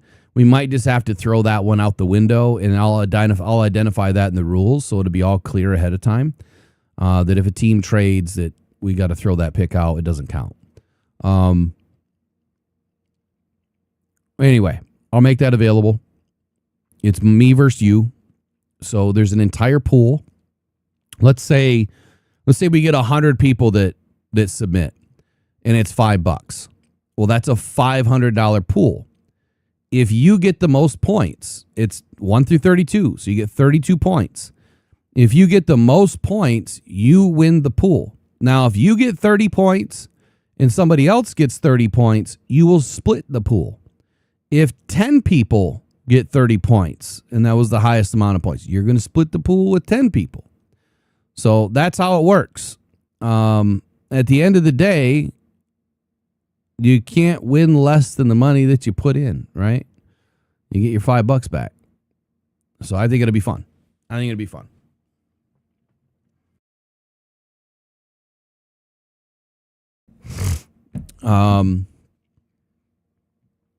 Let's see. Robbie says, if we trade all that for McNeil, Warren, and Proctor, where do we get a starting caliber linebacker aside from Jack Campbell? Every other linebacker is rotational, in your opinion. Yeah, I would disagree on the fact that they're rotational. I think Derek Barnes is your starting linebacker. Jack Campbell is your starting linebacker. Without a doubt, those guys are penciled in. They're not going anywhere. The only position on the Lions depth chart that would be called into question is Malcolm Rodriguez at the will spot. But Derek Barnes is your starting Sam. Jack is your starting middle. Damone Clark right now, for whatever reason, our lads has him penciled in as a middle linebacker. He's definitely going to be at that will position, I think, at least for right now. And Trevor Nowaski is going to back up Derek Barnes, at least for right now. So I would say that it's going to be very difficult to get a starting will linebacker in this draft anyway. Unless there's like a giant safety that is going to convert. I don't see that happening. I just don't see. Let me pull this draft open here. I'm going to do another mock draft of just the Lions. We'll see how things fall. Let's find out. I'll do 4 rounds.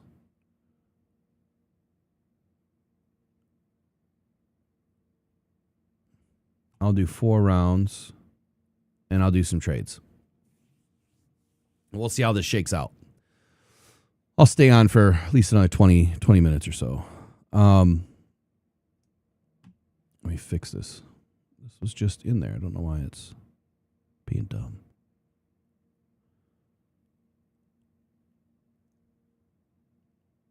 There we go.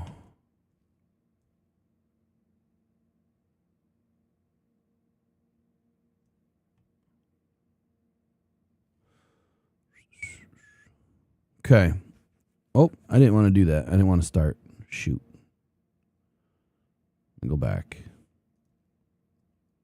4. We're going to go positional value. Care for more. Randomness. We'll leave that alone. Lions selected. Enter the draft. Okay, so I'm going to trade right away to make it happen. So to answer your question, look, I don't feel like there is. I don't feel like there is a great option here for linebackers for the Lions, unless you're moving way up. If you're moving up to get Sonny Styles like that, or Arvell Reese, like that would be amazing. CJ Allen was so stiff. He's nowhere near a first round grade. He was so stiff at his pro day. Jacob Rodriguez, he's a middle linebacker. CJ Allen's a middle linebacker. Jake Golday, I'm not super impressed with him. Josiah Trotter, I need to watch a little bit more film on him. Anthony Hill was in my top 5. He was ahead of Kyle Lewis and Josiah Trotter and Jake Golday. But he also needs a lot of work. I mean, he's super young. But he could end up being, let's take a look at his profile. I mean, he could end up being, why is that all messed up like that? I think I need to adjust my scaling. That might be the problem here. When you look at where he lined up, which, why is it not showing me? Oh, here we go. In the slot last year, 100 times. In the box, 417. So probably more of a middle linebacker.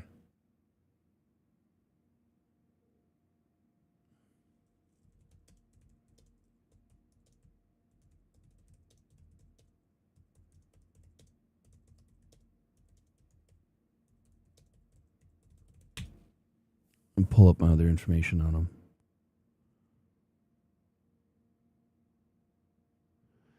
So when you think of, a box defender, a guy like Anthony Hill, when you think of a box defender, he's going to line up, probably 2 to 5 or 3 to 6 yards behind the line of scrimmage. Typically going to be between the tackles in a 4-3 scheme for sure. And they're a middle defender. Like they're a middle linebacker. And so I see Anthony Hill as probably the 3rd overall middle linebacker and maybe the 3rd or 4th overall strong side linebacker. I that would even be a stretch, but I think he could grow into it. But as you continue to go through this draft, like Bocher, I would run away from. Too small. I mean, he's got 6'2", 232, but man, his arms are so short, it's not even funny. There's not a whole lot of options later on in this draft. There really isn't. I'm surprised Harold Perkins has dropped off the way that he has. So I think that you're up Schitt's Creek. If you're looking for a will linebacker in this draft, you're either going to take a risk on somebody, or it's Arvell Reese or Sonny Styles, or you're going to go up and get one of them.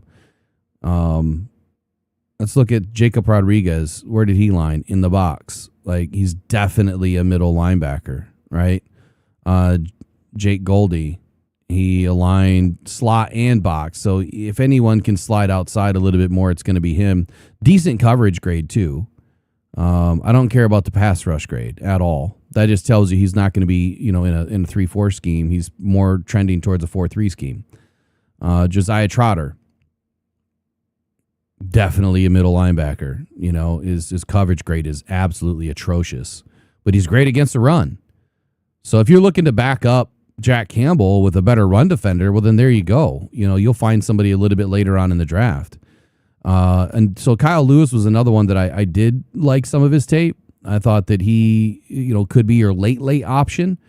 And he kind of aligned equally between box and slot, and his coverage grade is pretty good. So, even his pass rush grade is good. He could probably be scheme versatile between 3-4 or 4-3. Anthony Hill, I was not super impressed with. His coverage grade was marginal at best, but he aligns more in between the tackles as well. So definitely not someone you're going to have on the outside, at least right now. Now, a lot of this stuff is going to change later, right? When they get integrated into a system, it's going to change later. But looking at C.J. Allen, he's just a middle defender. He barely gets outside the tackles. Same thing for Jacob Rodriguez. Let's take a look at him. Another box defender. He barely gets outside the tackles. His coverage grade over the middle, though, is exceptional. The question is, can you take a guy like Jacob Rodriguez and turn him into a stronger weak side linebacker? It's the age-old conflict in question. Like, is it easier to go from inside out? It really depends. Your inside backers are generally more stiff. Guys like Jack Campbell are pretty rare. A guy like Jack Campbell could definitely slide to the outside, as needed. It's not where you want him to be, but he's been great in coverage. When you operate in the middle of a defense and you are just inside that scrum, you need to have your head on a swivel. And I think that's where a lot of people would tend to say you could go inside out, and that's because they're in the middle of that scrum and they have to deal with so much chaos that it may be a little bit easier on the outside where you're just trying to, stick to your coverage assignment, whether it's a slot, tight end, or running back, you have kind of a definitive role. In the middle, you got to worry about everything. So I generally wouldn't want to take a middle linebacker and put him on the outside. I want an athlete. I want someone that is flexible, that is versatile, that has great burst, long arms to be able to defend at the catch point. And those are just non-negotiables for me. I may not align with what everybody else thinks, and that's okay. For me, it's a non-negotiable. If you're expecting your will linebacker to get out there and block tight ends, and they only have 31-inch arms, but that tight end has 33-inch arms, and they're wider, they're taller, they're rangier, well, you're going to struggle at the catch point. You might be able to, bottle them up and drop them where they catch the ball. That's fine, but the goal is you don't want them to catch the ball. Now, do that same thing against a running back. They're super shifty, and they're going to get space on you. So how do you make up for the space? How do you close, down on their route when they're running out, out of the backfield or off the slot?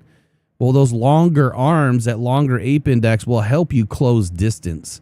And that's really, when I talk about arm length, I'm talking about, depending on the position, it's closing the distance.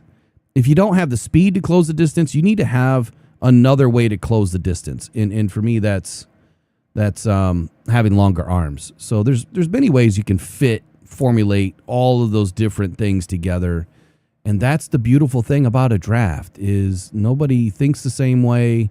A lot of scouts are trained the same way, but they have different eyes, different ideas, and different vision.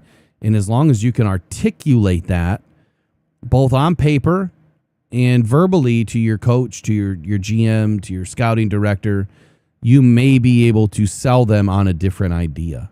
That's kind of who I am. I feel like I can articulate it and maybe get someone to think a little bit differently on a player or on a position based on the norm. So hope I answered your question. Hope I answered the question. Let's see.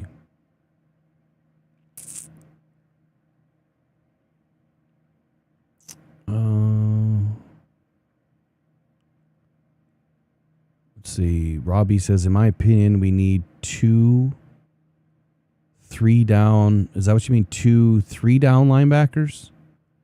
And we only have 1? I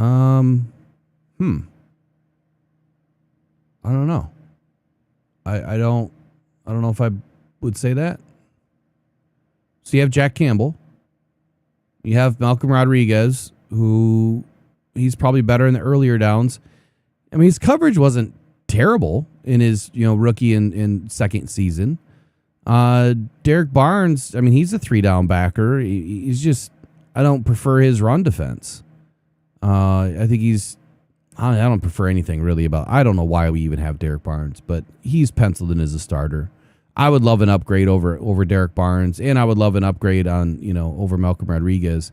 But I think Trevor Nowoski's definitely a 2-down guy. He's been used as a 3-down guy when needed. Barnes has been a 3-down guy, but yeah, I mean we have Wanham now who can play off ball on the line. You have Clark who definitely can play all three. So I think between Clark and Jack Campbell and Derek Barnes, I mean, there's your three guys. We need upgrades. And I think it's going to be a stretch to get upgrades in this draft at the linebacker position. It's just not a great draft at the linebacker position. It really isn't. All right, let's get into this next one here. All right, so we've got a 4-round mock. I'm just focusing on the lines. So the question that came up is, all right, if we're going to trade and still try to end up with Proctor, or even a Lomu or a safety out of that first round, what does that look like, right? What does that look like? So let's take a look at the trades that maybe would lend us an opportunity. I want to stay in front of the Bears. And what I don't understand is, why is pick 24 not showing up? Who has pick 24? Oh, the Browns, because they have 2 picks. Okay, Browns. I'm going to go trade with the Browns. And I'm going to go 24 for 17. They're going to move up. Okay, so if I'm going to move back, I would really love to have pick 39. They're not going to do that, right? That's just way too early. Well, what if I give them pick 50? Well, they'll do that. What if I give them 118? Oh, they're not going to do that. Okay, but I want pick 50. I would rather have 24, 39, and 50 if I could keep those. What if I gave you next year's 2? Is that worth it for me? So if I give you next year's 2 as opposed to this year's number 50, well, that 2 most likely is going to be somewhere between 55, 56 in the end of the round, right? We hope it's, the dead end of the round. But if I gave them 17 and 2, and they gave me 24 and 39, I think a lot of fans will look at that and say, what the hell did you just do? Well, what if I say I want a later round pick? What if I trade a bunch of picks? Okay, I want to move up a little bit from 146. I'll give you 157. Now, this is probably unlikely, but let's just say, all right, I'll give you 128, but I want 107. 24, 39, 107. We've seen a move like this before out of Brad. If you guys remember a couple seasons ago, I think it was 2023, we moved up like 30 spots in a later round pick. And that was in a multiple trade like this. So if we go from 17 down to 24, that is typically worth a mid third round pick. That's all it's really worth. In this draft, because of how much defense is in it, it could be valued a little bit more. But I want 39, I want 24, I want 107. I'll give you 128, I'll give you 17, and I'll give you next year's 2. I think it's a fair trade. I think we're probably giving up a little bit too much. What if I go 2 to 3? Yeah, it's not going to be accepted.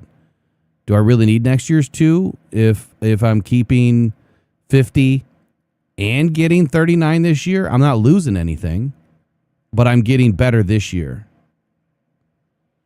Oh, they said hell no. 92% chance to be accepted, and they said hell no.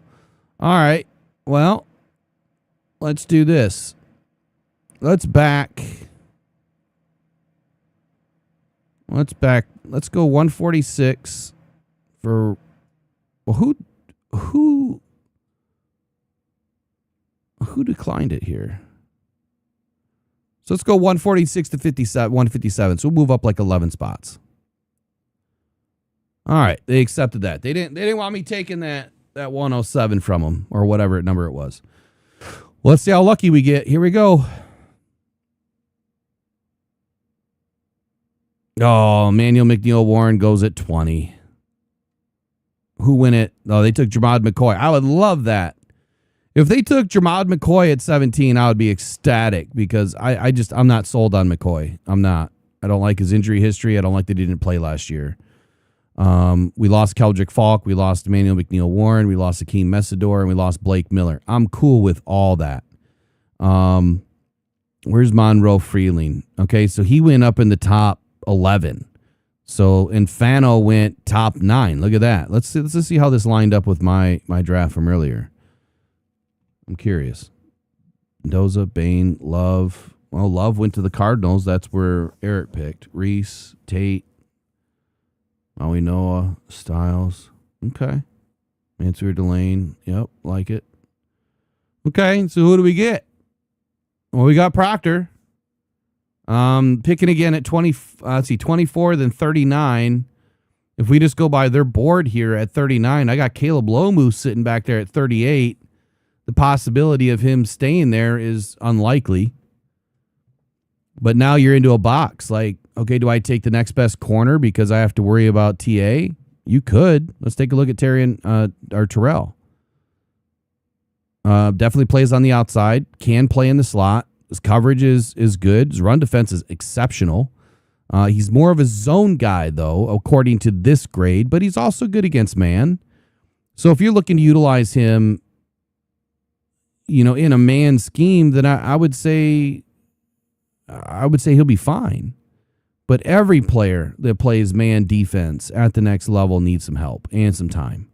5'11", 180, that's probably my biggest gripe is he's just small. Even though I like him, I think he's just small.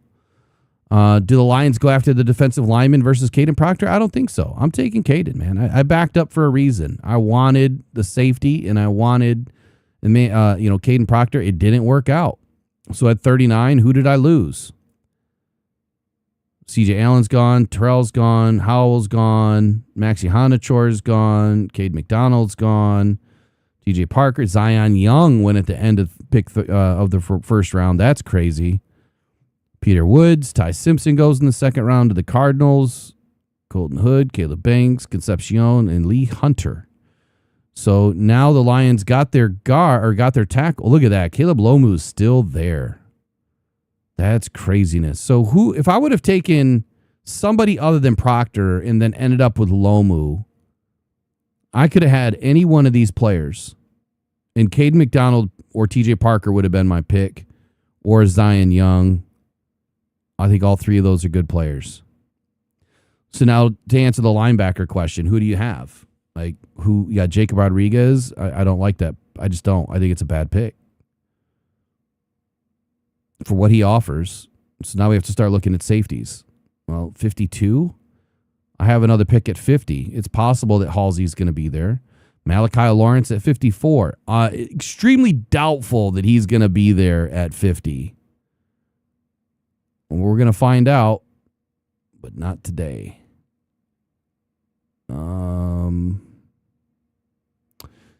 Yeah, I'll go Malachi Lawrence here. And a lot of people are going to say that's a big reach. Will take the defensive lineman and Christian Miller, and you know what? Maybe I should. He's a B gap guy. We need a B gap guy. How big is he? He's 310. So he's not the big nose tackle size. Pass rush win rate's a little bit higher. His run defense grade is stellar. Okay. We'll roll the dice. Let's see if Malachi's still there. Halsey's gone. And he's still there. I can't believe it. There you go. Malachi Lawrence. I love Caleb Proctor. Another defensive lineman, inside out. This guy is going to be an animal. This is another guy that you could put on the outside as an edge. And I think that his upside is just tremendous.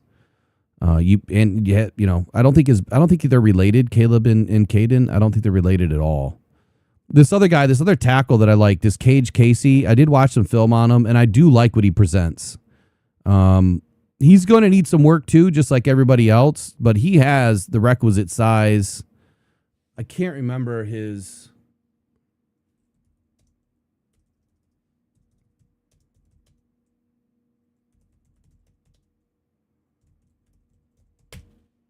Can't remember his arm length.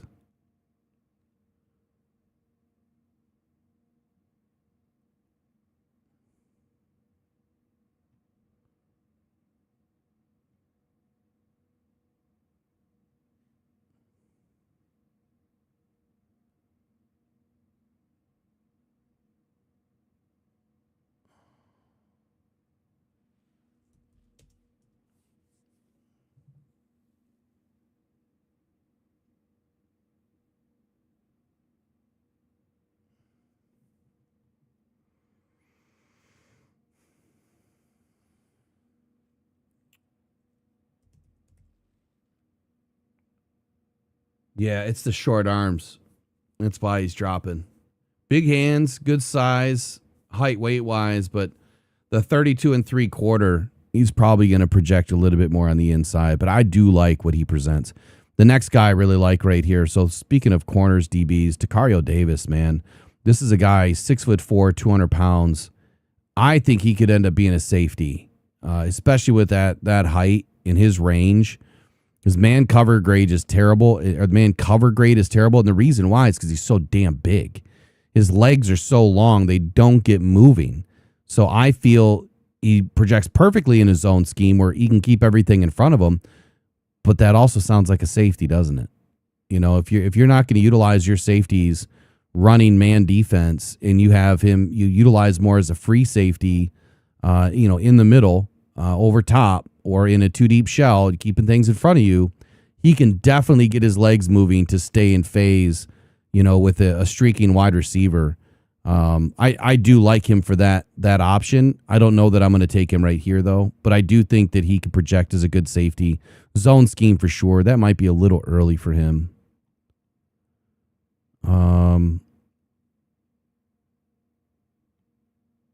Let's see the rest of the safeties. Yeah, the rest of the safeties are gone. I mean, I would take Lorenzo Styles late. Absolutely roll the dice on that one. You got to bring him in. VJ Payne, I'm not big on this guy. I know he's got some decent tape. He's bigger. You're going to get him late, but definitely not in the top 4 rounds. Michael Taffy or Tafe, whatever, too small for me. 6 foot, 189, short arms, super short arms. Too small for me. I love his energy, but just too small.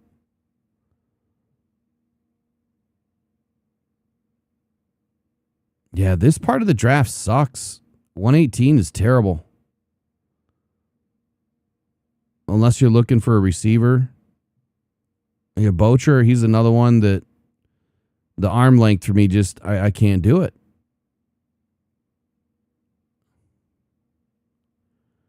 Let me compare him real quick.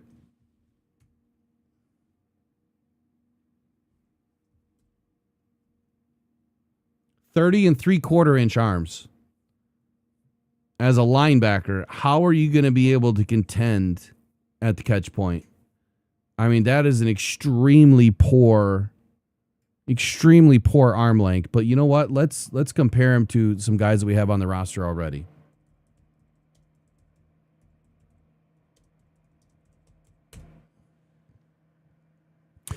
Malcolm Rodriguez has very short arms. I think they're like 30 inches. Let me pull them up. Yeah, 30 and 1/8. So he has a little bit longer arm than Malcolm. He's also 2 inches taller than Malcolm. They're the same weight, 233, 232. I don't have a wingspan for Bocher, which means that it's more than likely going to be not long enough. Malcolm's wingspan was only 73 and 1/8, which quick math tells me that that's probably a 101, which is not good. So his wingspan is 73.125. divided by 71 inches. Yeah, 102. Well, 103. Rounding up, 103. So not great. Not great. Bocher is going to need a wingspan of at least 73 and a half inches or 75 and a half inches to have a very similar ape index to what Malcolm Rodriguez. So, I mean, could you take Bocher? You could. I don't like the arm length at all, but I think his tenacity, the way that he plays the game is great. We do need a tight end. I mean, Klein is not high on my list at all. The Lions did bring him in, so they clearly have their eyes on him for a reason. But at this pick 118, I mean, you're just kind of in no man's land here unless you're looking for another running back. Let me see who's available. I do like Singleton, and he is more of that Montgomery style of a runner.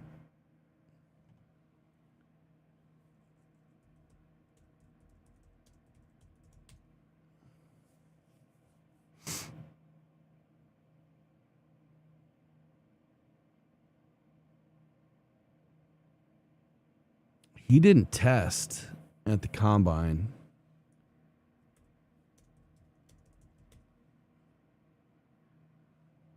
But it says that he was clocked in the low, like sub 4 at like 4.35, 4.36. Apparently he had a top speed of 23.6 miles per hour, which is insane. Okay. I'll take the running back. And then, oh, what pick was that? Did I just totally screw up? I didn't mean to do that, did I? What number was that? 118? I probably could have taken Singleton with the next pick. But 118 to 128, who cares? It's not that big a deal. Still got Bocher, if that's your cup of tea.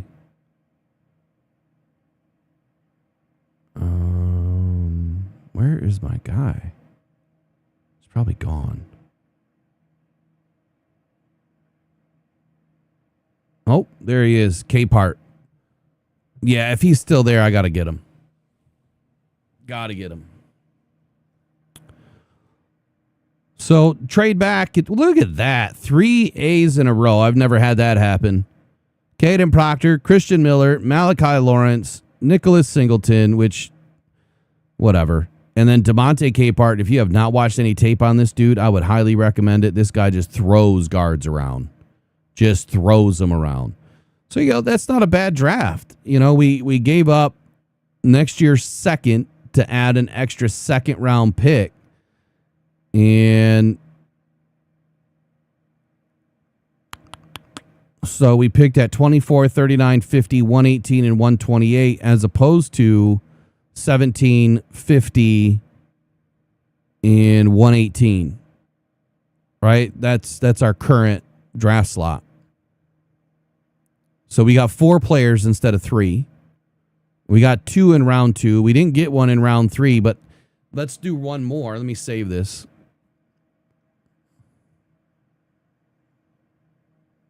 I mean, that would be amazing. Like, we got 2 defensive linemen, an edge, offensive tackle, and a halfback.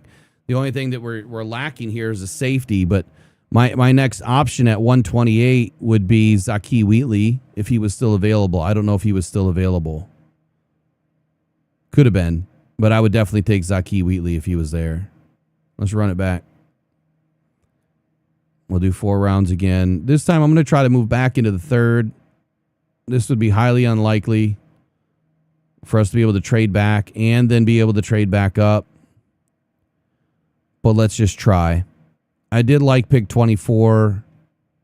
I do believe that you look at the teams that have multiple picks, and those might be the teams that are more likely to trade. I don't think that the Rams are going to want to trade with us. I just don't, because we're competing against each other. I mean, could the Chiefs? Maybe. The Chiefs could actually be a team to trade with simply because they may not view this season as a competitive season. And if you're moving forward, I would say that the Cardinals Well, the Cardinals and the Browns both could be teams. So for this one, let's move back again and let's see what happens. I really want to stay in front of the Bears. Eagles probably ain't going to touch us. Maybe the Steelers.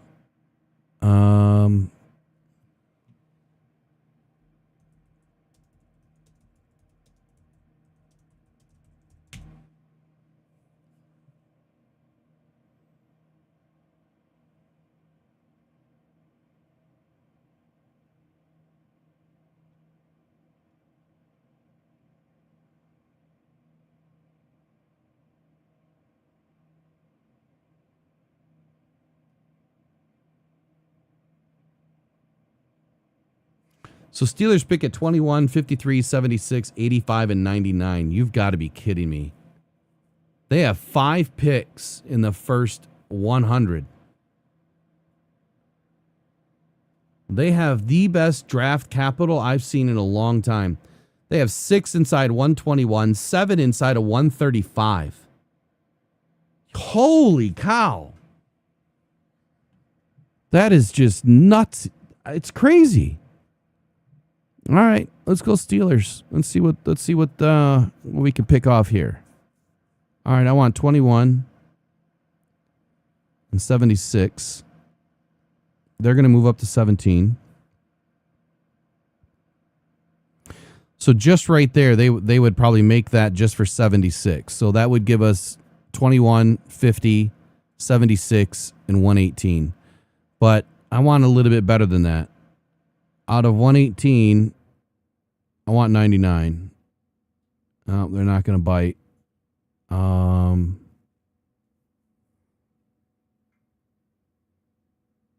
Okay, let's try to move up a little bit off of 128.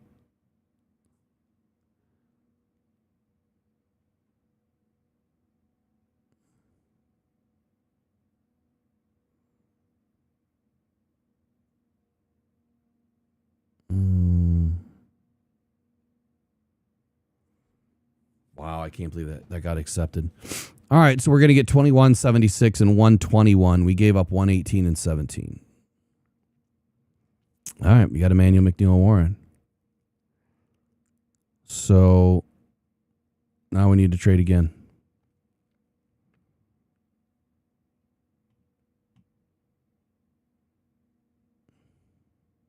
I don't remember where Emmanuel McNeil Warren went the last time, but I would say it's highly unlikely that the Bears are going to trade with us. But I want pick 26. We'll start there. And I'm going to give you round 2 next year. And pick 50.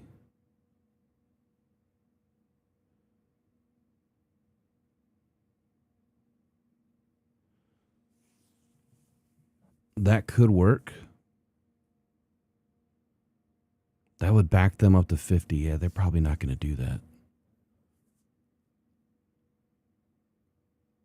Unlikely that they're going to do that. Okay, what if I gave up?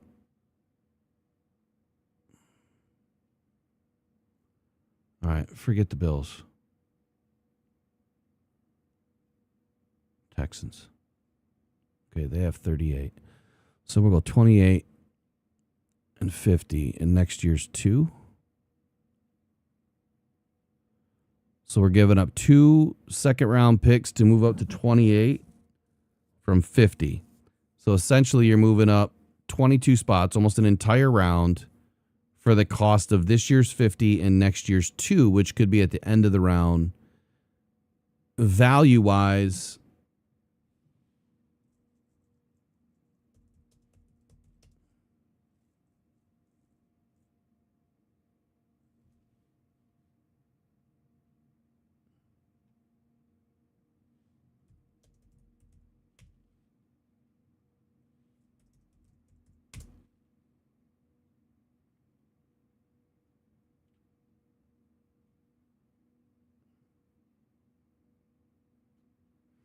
Okay, so value-wise, if I were to give up, let's call it 50, and we'll call it 60, just for grins here. That's worth 400 points just for pick 50.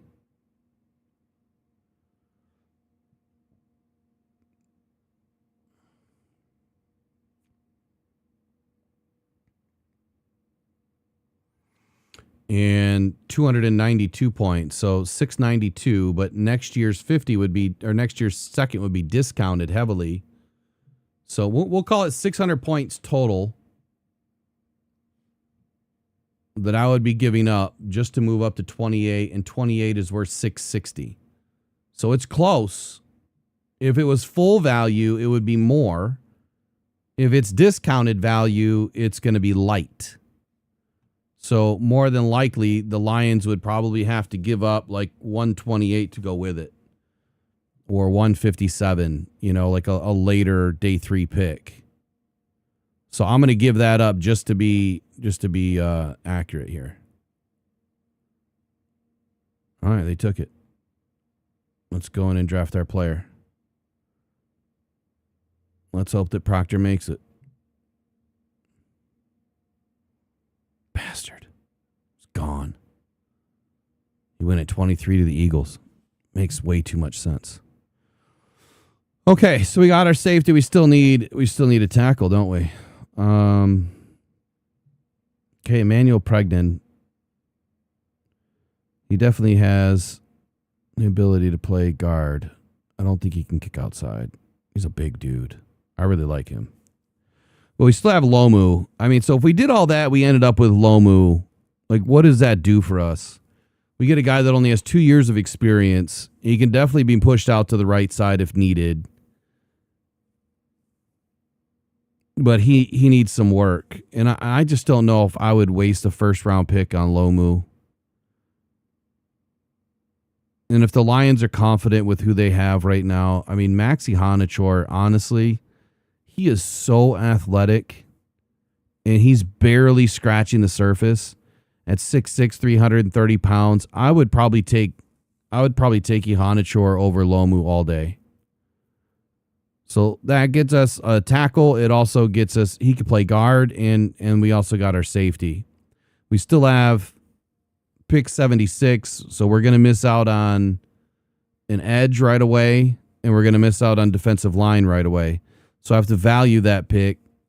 Do we have a bigger need if I was to go needs and go defensive line or corner?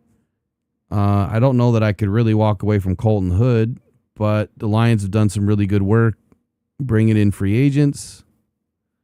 So I'm going to roll the dice.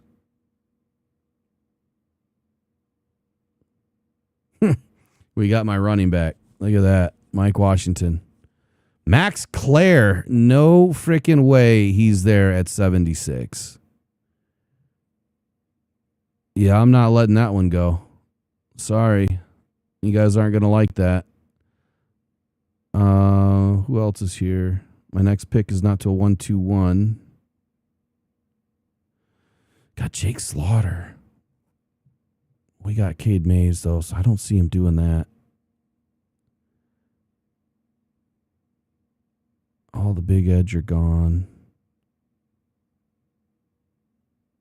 Saki Wheatley at 104. We don't need a safety. Let's go down to 1-2-1, see who's there. Not big on Bud Clark.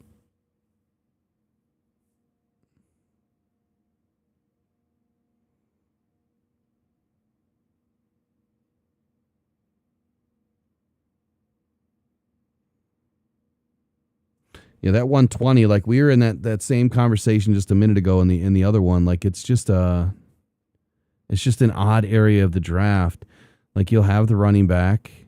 I don't know anything about this J.C. Davis guy out of Illinois. Austin Barber's way back there. 6'6", 314. Oops. Left tackle. I mean, possible. you really wanted to get a guy later. He's good in a gap and zone. His pass block grade's not the greatest, so that's going to need some work.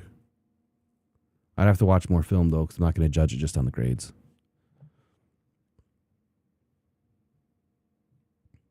All right. Let's go back.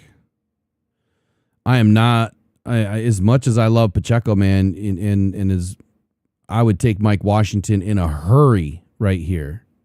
In a hurry. But Max Clare is way too good of a tight end to let slide. Way too good. All right, so you still got Tyreek Sapp. If you like his work, he definitely has the size. He's so inconsistent that it doesn't excite me a whole lot.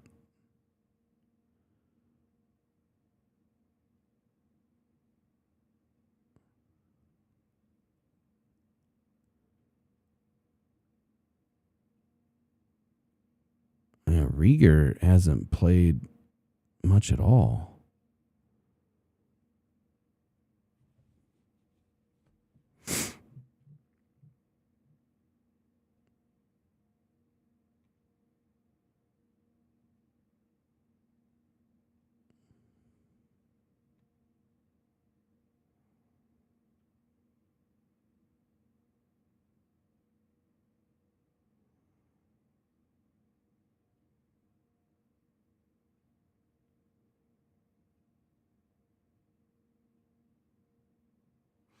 I'm sticking with Capehart. I know it's way early to take him. That's going to be a terrible grade on him. I don't really care. I want the player. And I think that dude is he's just nasty. He's just absolutely nasty. And 7 picks doesn't bother me. He can definitely be your edge if you really want him to be. This guy out of Western has had some really good tape. And I kind of like Nadeem Tucker. The question is,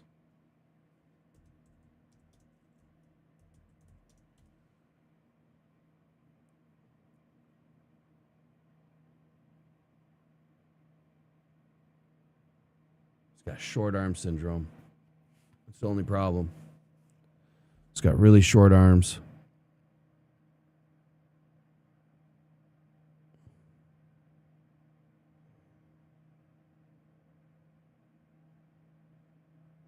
Good old Max Llewellyn. I mean, his run defense is horrid, but I mean, is he going to end up being just your third down rusher? Could be. I don't think the Lions are going to do that. He's got short arms too.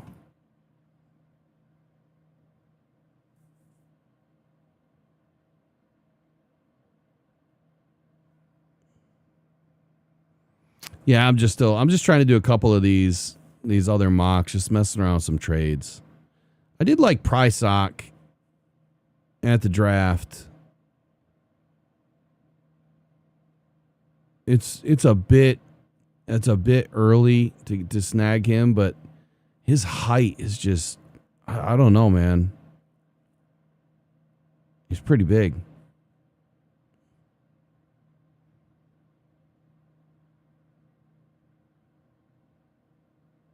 I do not like this area of the draft at all.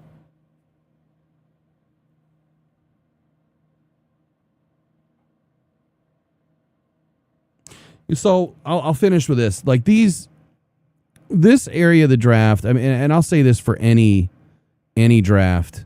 Man, you really have to understand that not every draft is going to be loaded. And there's certain areas of the draft that just fall apart. And that's why a lot of 3rd, 4th, 5th, 6th, 7th round players, they're not starters. And a lot of them are developmental guys. As we just went through, I mean, even if I would have switched Barber and Capehart, I still would have got a D+ for Capehart. But again, I wouldn't be mad at this draft. It's not what I was hoping for. But again, Emmanuel McNeil-Warren is the ultimate insurance policy for your back end. Max Ahanichor has inside-out versatility, guard and tackle. He's a premier right tackle, but I think that you put him in at even a left guard spot, he's going to shine. But to have that versatility and development, you're still going to develop him. Max Clare, look, we need a tight end. And we need a tight end because we only have, we have Conklin, we have Wright, and we have Laporta. But what happens if something goes down with Laporta? And what if Brock Wright is not fully healthy because of his neck? He should be, but he's also on the last year of his contract. Max Clare is your next Sam Laporta. What if the Lions can't pay Laporta and they decide, you know what? We're going to bring in the next Laporta now. Well, Max Clare gives you an opportunity to grow with him, develop him, and then also use him in situations. Maybe Conklin gets bounced off the roster. Maybe Brock Wright gets traded. Those are real options. Maybe Sam Laporta is, down for the first couple games. Who knows? But if you bring in a tight end, then that means Conklin or Brock Wright are more than likely going to get waived, traded, released, whatever, because you're not going to bring, I don't think you're going to bring 4 tight ends onto the 53. I really don't. And then Devontae Capehart, this guy, again, inside, outside versatility. Austin Barber get another tackle to help develop that room. We have a lot of tackles right now, but that's someone that's going to probably be on your honestly, a 4th round pick could be on your practice squad. You know who I didn't see there, and I probably should have looked, was Zaki Wheatley. I'll run it back one more time. But this time, I'm going to trade up. And I'm not going to spend as much time doing it.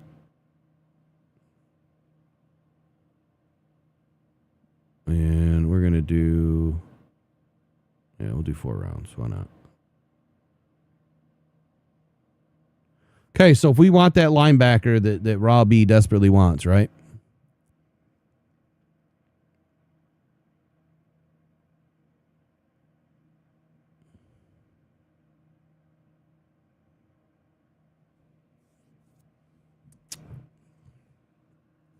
Yeah, there wouldn't be there wouldn't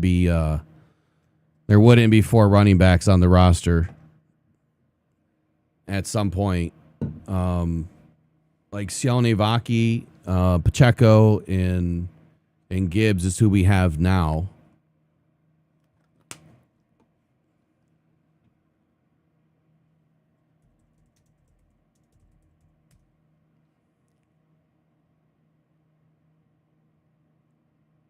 And last year,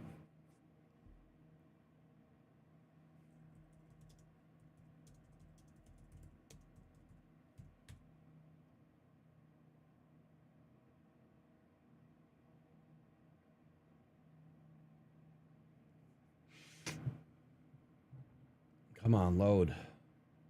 Last year, the Lions did have 4 running backs on their 53. They had Jahmyr Gibbs, David Montgomery, Craig Reynolds, and Sione Vaki. And then on the practice squad, they had Jacob Sailors, and then Deion Jackson was cut. So I'm going to go based on history. I still think that there could be 4 on the roster, but with Jacob Sailors in the mix, and Craig Reynolds is gone, and David Montgomery gone, you have Jahmyr Gibbs, Jacob Sailors, Sione Vaki, Isaiah Pacheco.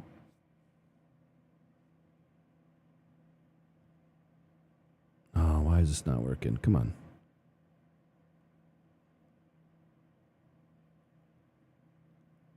Unbelievable.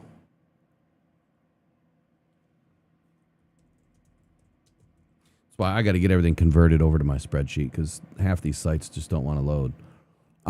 Anyway, so your top 4 right now, Gibbs, Pacheco, Sione Vaki, and Jacob Sailors. I do believe that the Lions would bring in another running back. Sione Vaki is primarily a special teams guy that can also run the ball if needed. Jacob Sailors, special teams guy, punt, kick returner, but can also tote the rock. But if you have an opportunity to upgrade to a Mike Washington or a Singleton, if you're looking for that David Montgomery style of a back, you absolutely bring in talent like that. You don't walk away from talent like that. Both of those guys are really good really good running backs. And maybe Silnivaki gets beat out. He hasn't been able to stay healthy. So there's a possibility, even though he was my pick, I picked him. That was one of my calls the year that he was brought in 23, 24. He was an exact call for me. I was super excited to get him. But you got to stay healthy, man. You got to stay healthy. And the other thing, too, is just because we've seen Jacob Sailors do some great things in returning kicks doesn't mean that he's going to make the roster. He could probably be stashed on the practice squad, protected, and you don't have to worry about it. So if you bring in another running back and you end up bouncing someone down or you IR somebody, then those options are still there. But let's say you want to get that premier linebacker that you desperately want.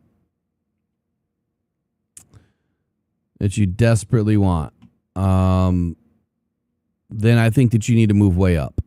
And the way that we've been seeing these kind of fall, it's, Reese, I still believe that Reese is going to be more of an edge. I think Styles is definitely going to be your off-ball linebacker. And then outside of that, I mean, who do you really have? Let's take a look at, let me double this up.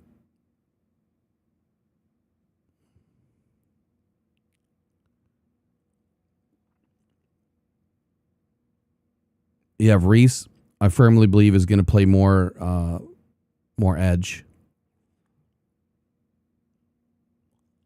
You have Styles, who's definitely going to be your off-ball linebacker. He's massive. He's also going to be up on the edge. Bain, he's clearly going to be out on the edge. Whatever team gets him, I think that's just an awkward individual. Bailey, another edge, probably fits more of a 3-4 scheme as an off-ball outside linebacker. We'll see where that goes. And Allen's in interior. There's just not a lot of great linebackers. So if you're making a move up, you're moving for Styles. That's the play. Who's going to allow you to do that? The Jets? The Jets have an extra pick in the first round. So are the Jets willing to pick 16 and 17? I doubt it. The Cardinals, they have a full boat. Would they be willing to back up to 17? I guess it really depends on who you think they're going to get. I mean, I've given them Maui Noah, and right now you're probably looking at, if you're looking at offensive linemen, I think picking at 17, you're going to end up with one. And that they could value that. So let's just say it's the Cardinals that we move up with. And we trade 17. Well, you're also going to be giving up next year's first. And, well, apparently more this year's second. But to move up to number 3, that's going to be a big haul. It's not even allowing me to give them 28 draft capital. That's kind of stupid. I should be able to give up 28. Why is it not allowing me to give up 28? Wow. Okay. So I'm just going to call next year's 2. And there's no way that's going to get accepted. Why can't I give up 2028 draft capital?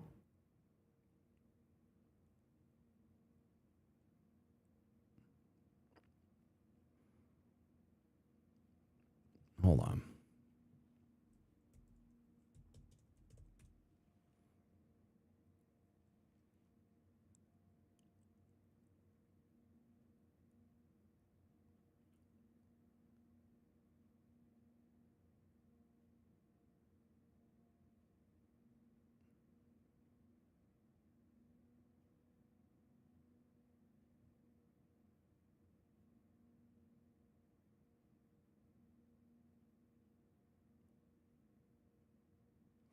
PFSN doesn't allow you to do it either.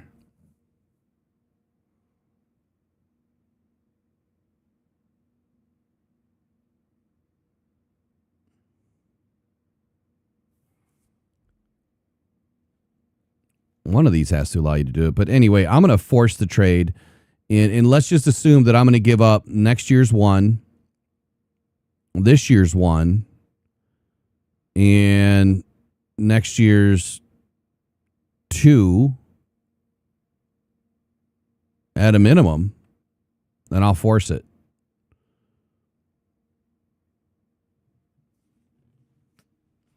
So there you go. With that pick, the Lions get Sonny Styles, and then we don't pick again until pick 50. So I'm not in favor of this kind of a move when you're going to miss out on a ton of players. Okay, so we got Sonny Styles. I'm not taking defense now with Malachi Lawrence. I think that would just be irresponsible. I'm definitely not taking Jennings Dunker, who I have at 55. He's 57 on PFF's board. There's not another tackle or guard that I like out here. There's just not. I think that you're up shit's creek if you do this. Even though I mean, they would have to figure out a better way to do it, like future draft capital as opposed to giving up this year's stuff. I think a trade back makes a lot more sense.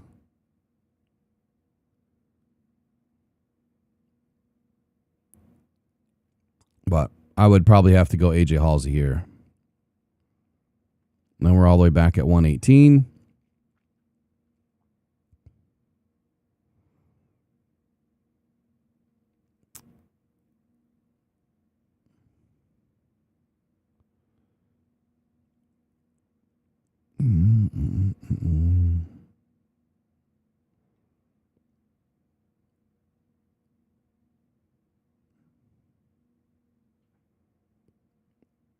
Wheatley's gone.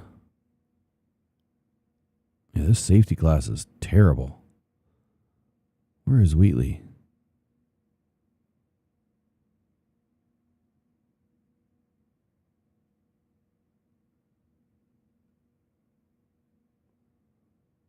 Did I pass him?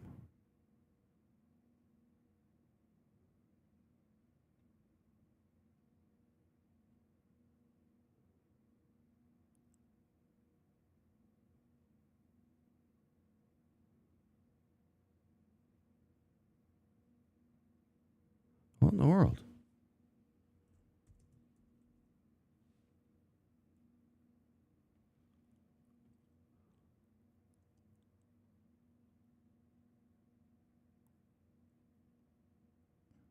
Well, there he is. 96. He's cracking the top 100. Man, I can't believe when I identified him a month and a half ago or whatever it was, I think he was in the 160s. He's flying up the board. He's just so impressive. All right. Well, I'll take the defensive lineman to McClellan here. It's not my first choice, but it's kind of where we are at this point. I don't think he's a bad player. I think he's a good player. So now I definitely couldn't take a running back given what just happened. There's no way I could.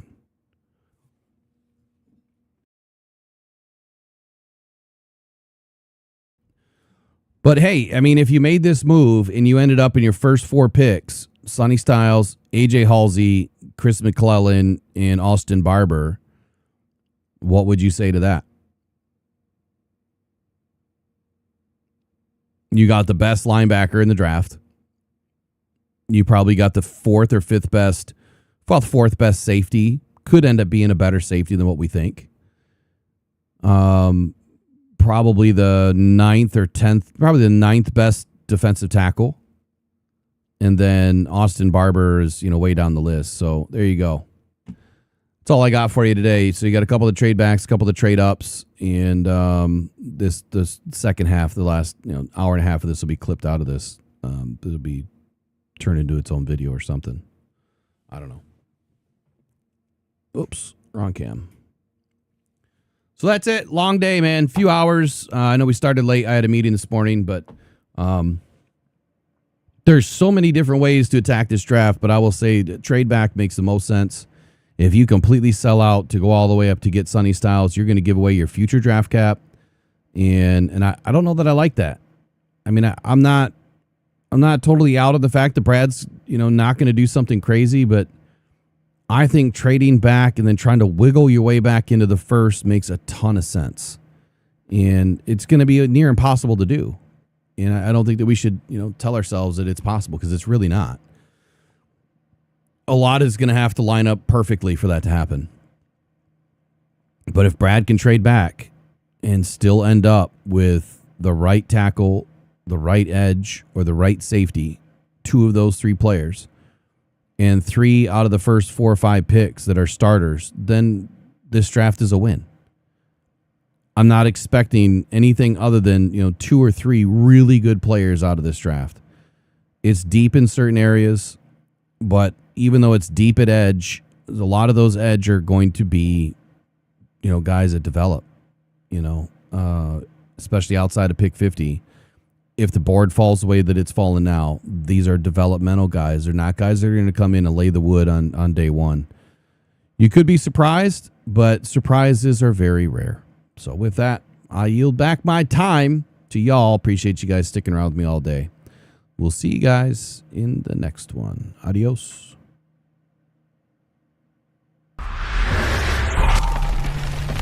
Maybe. On the wrong screen now.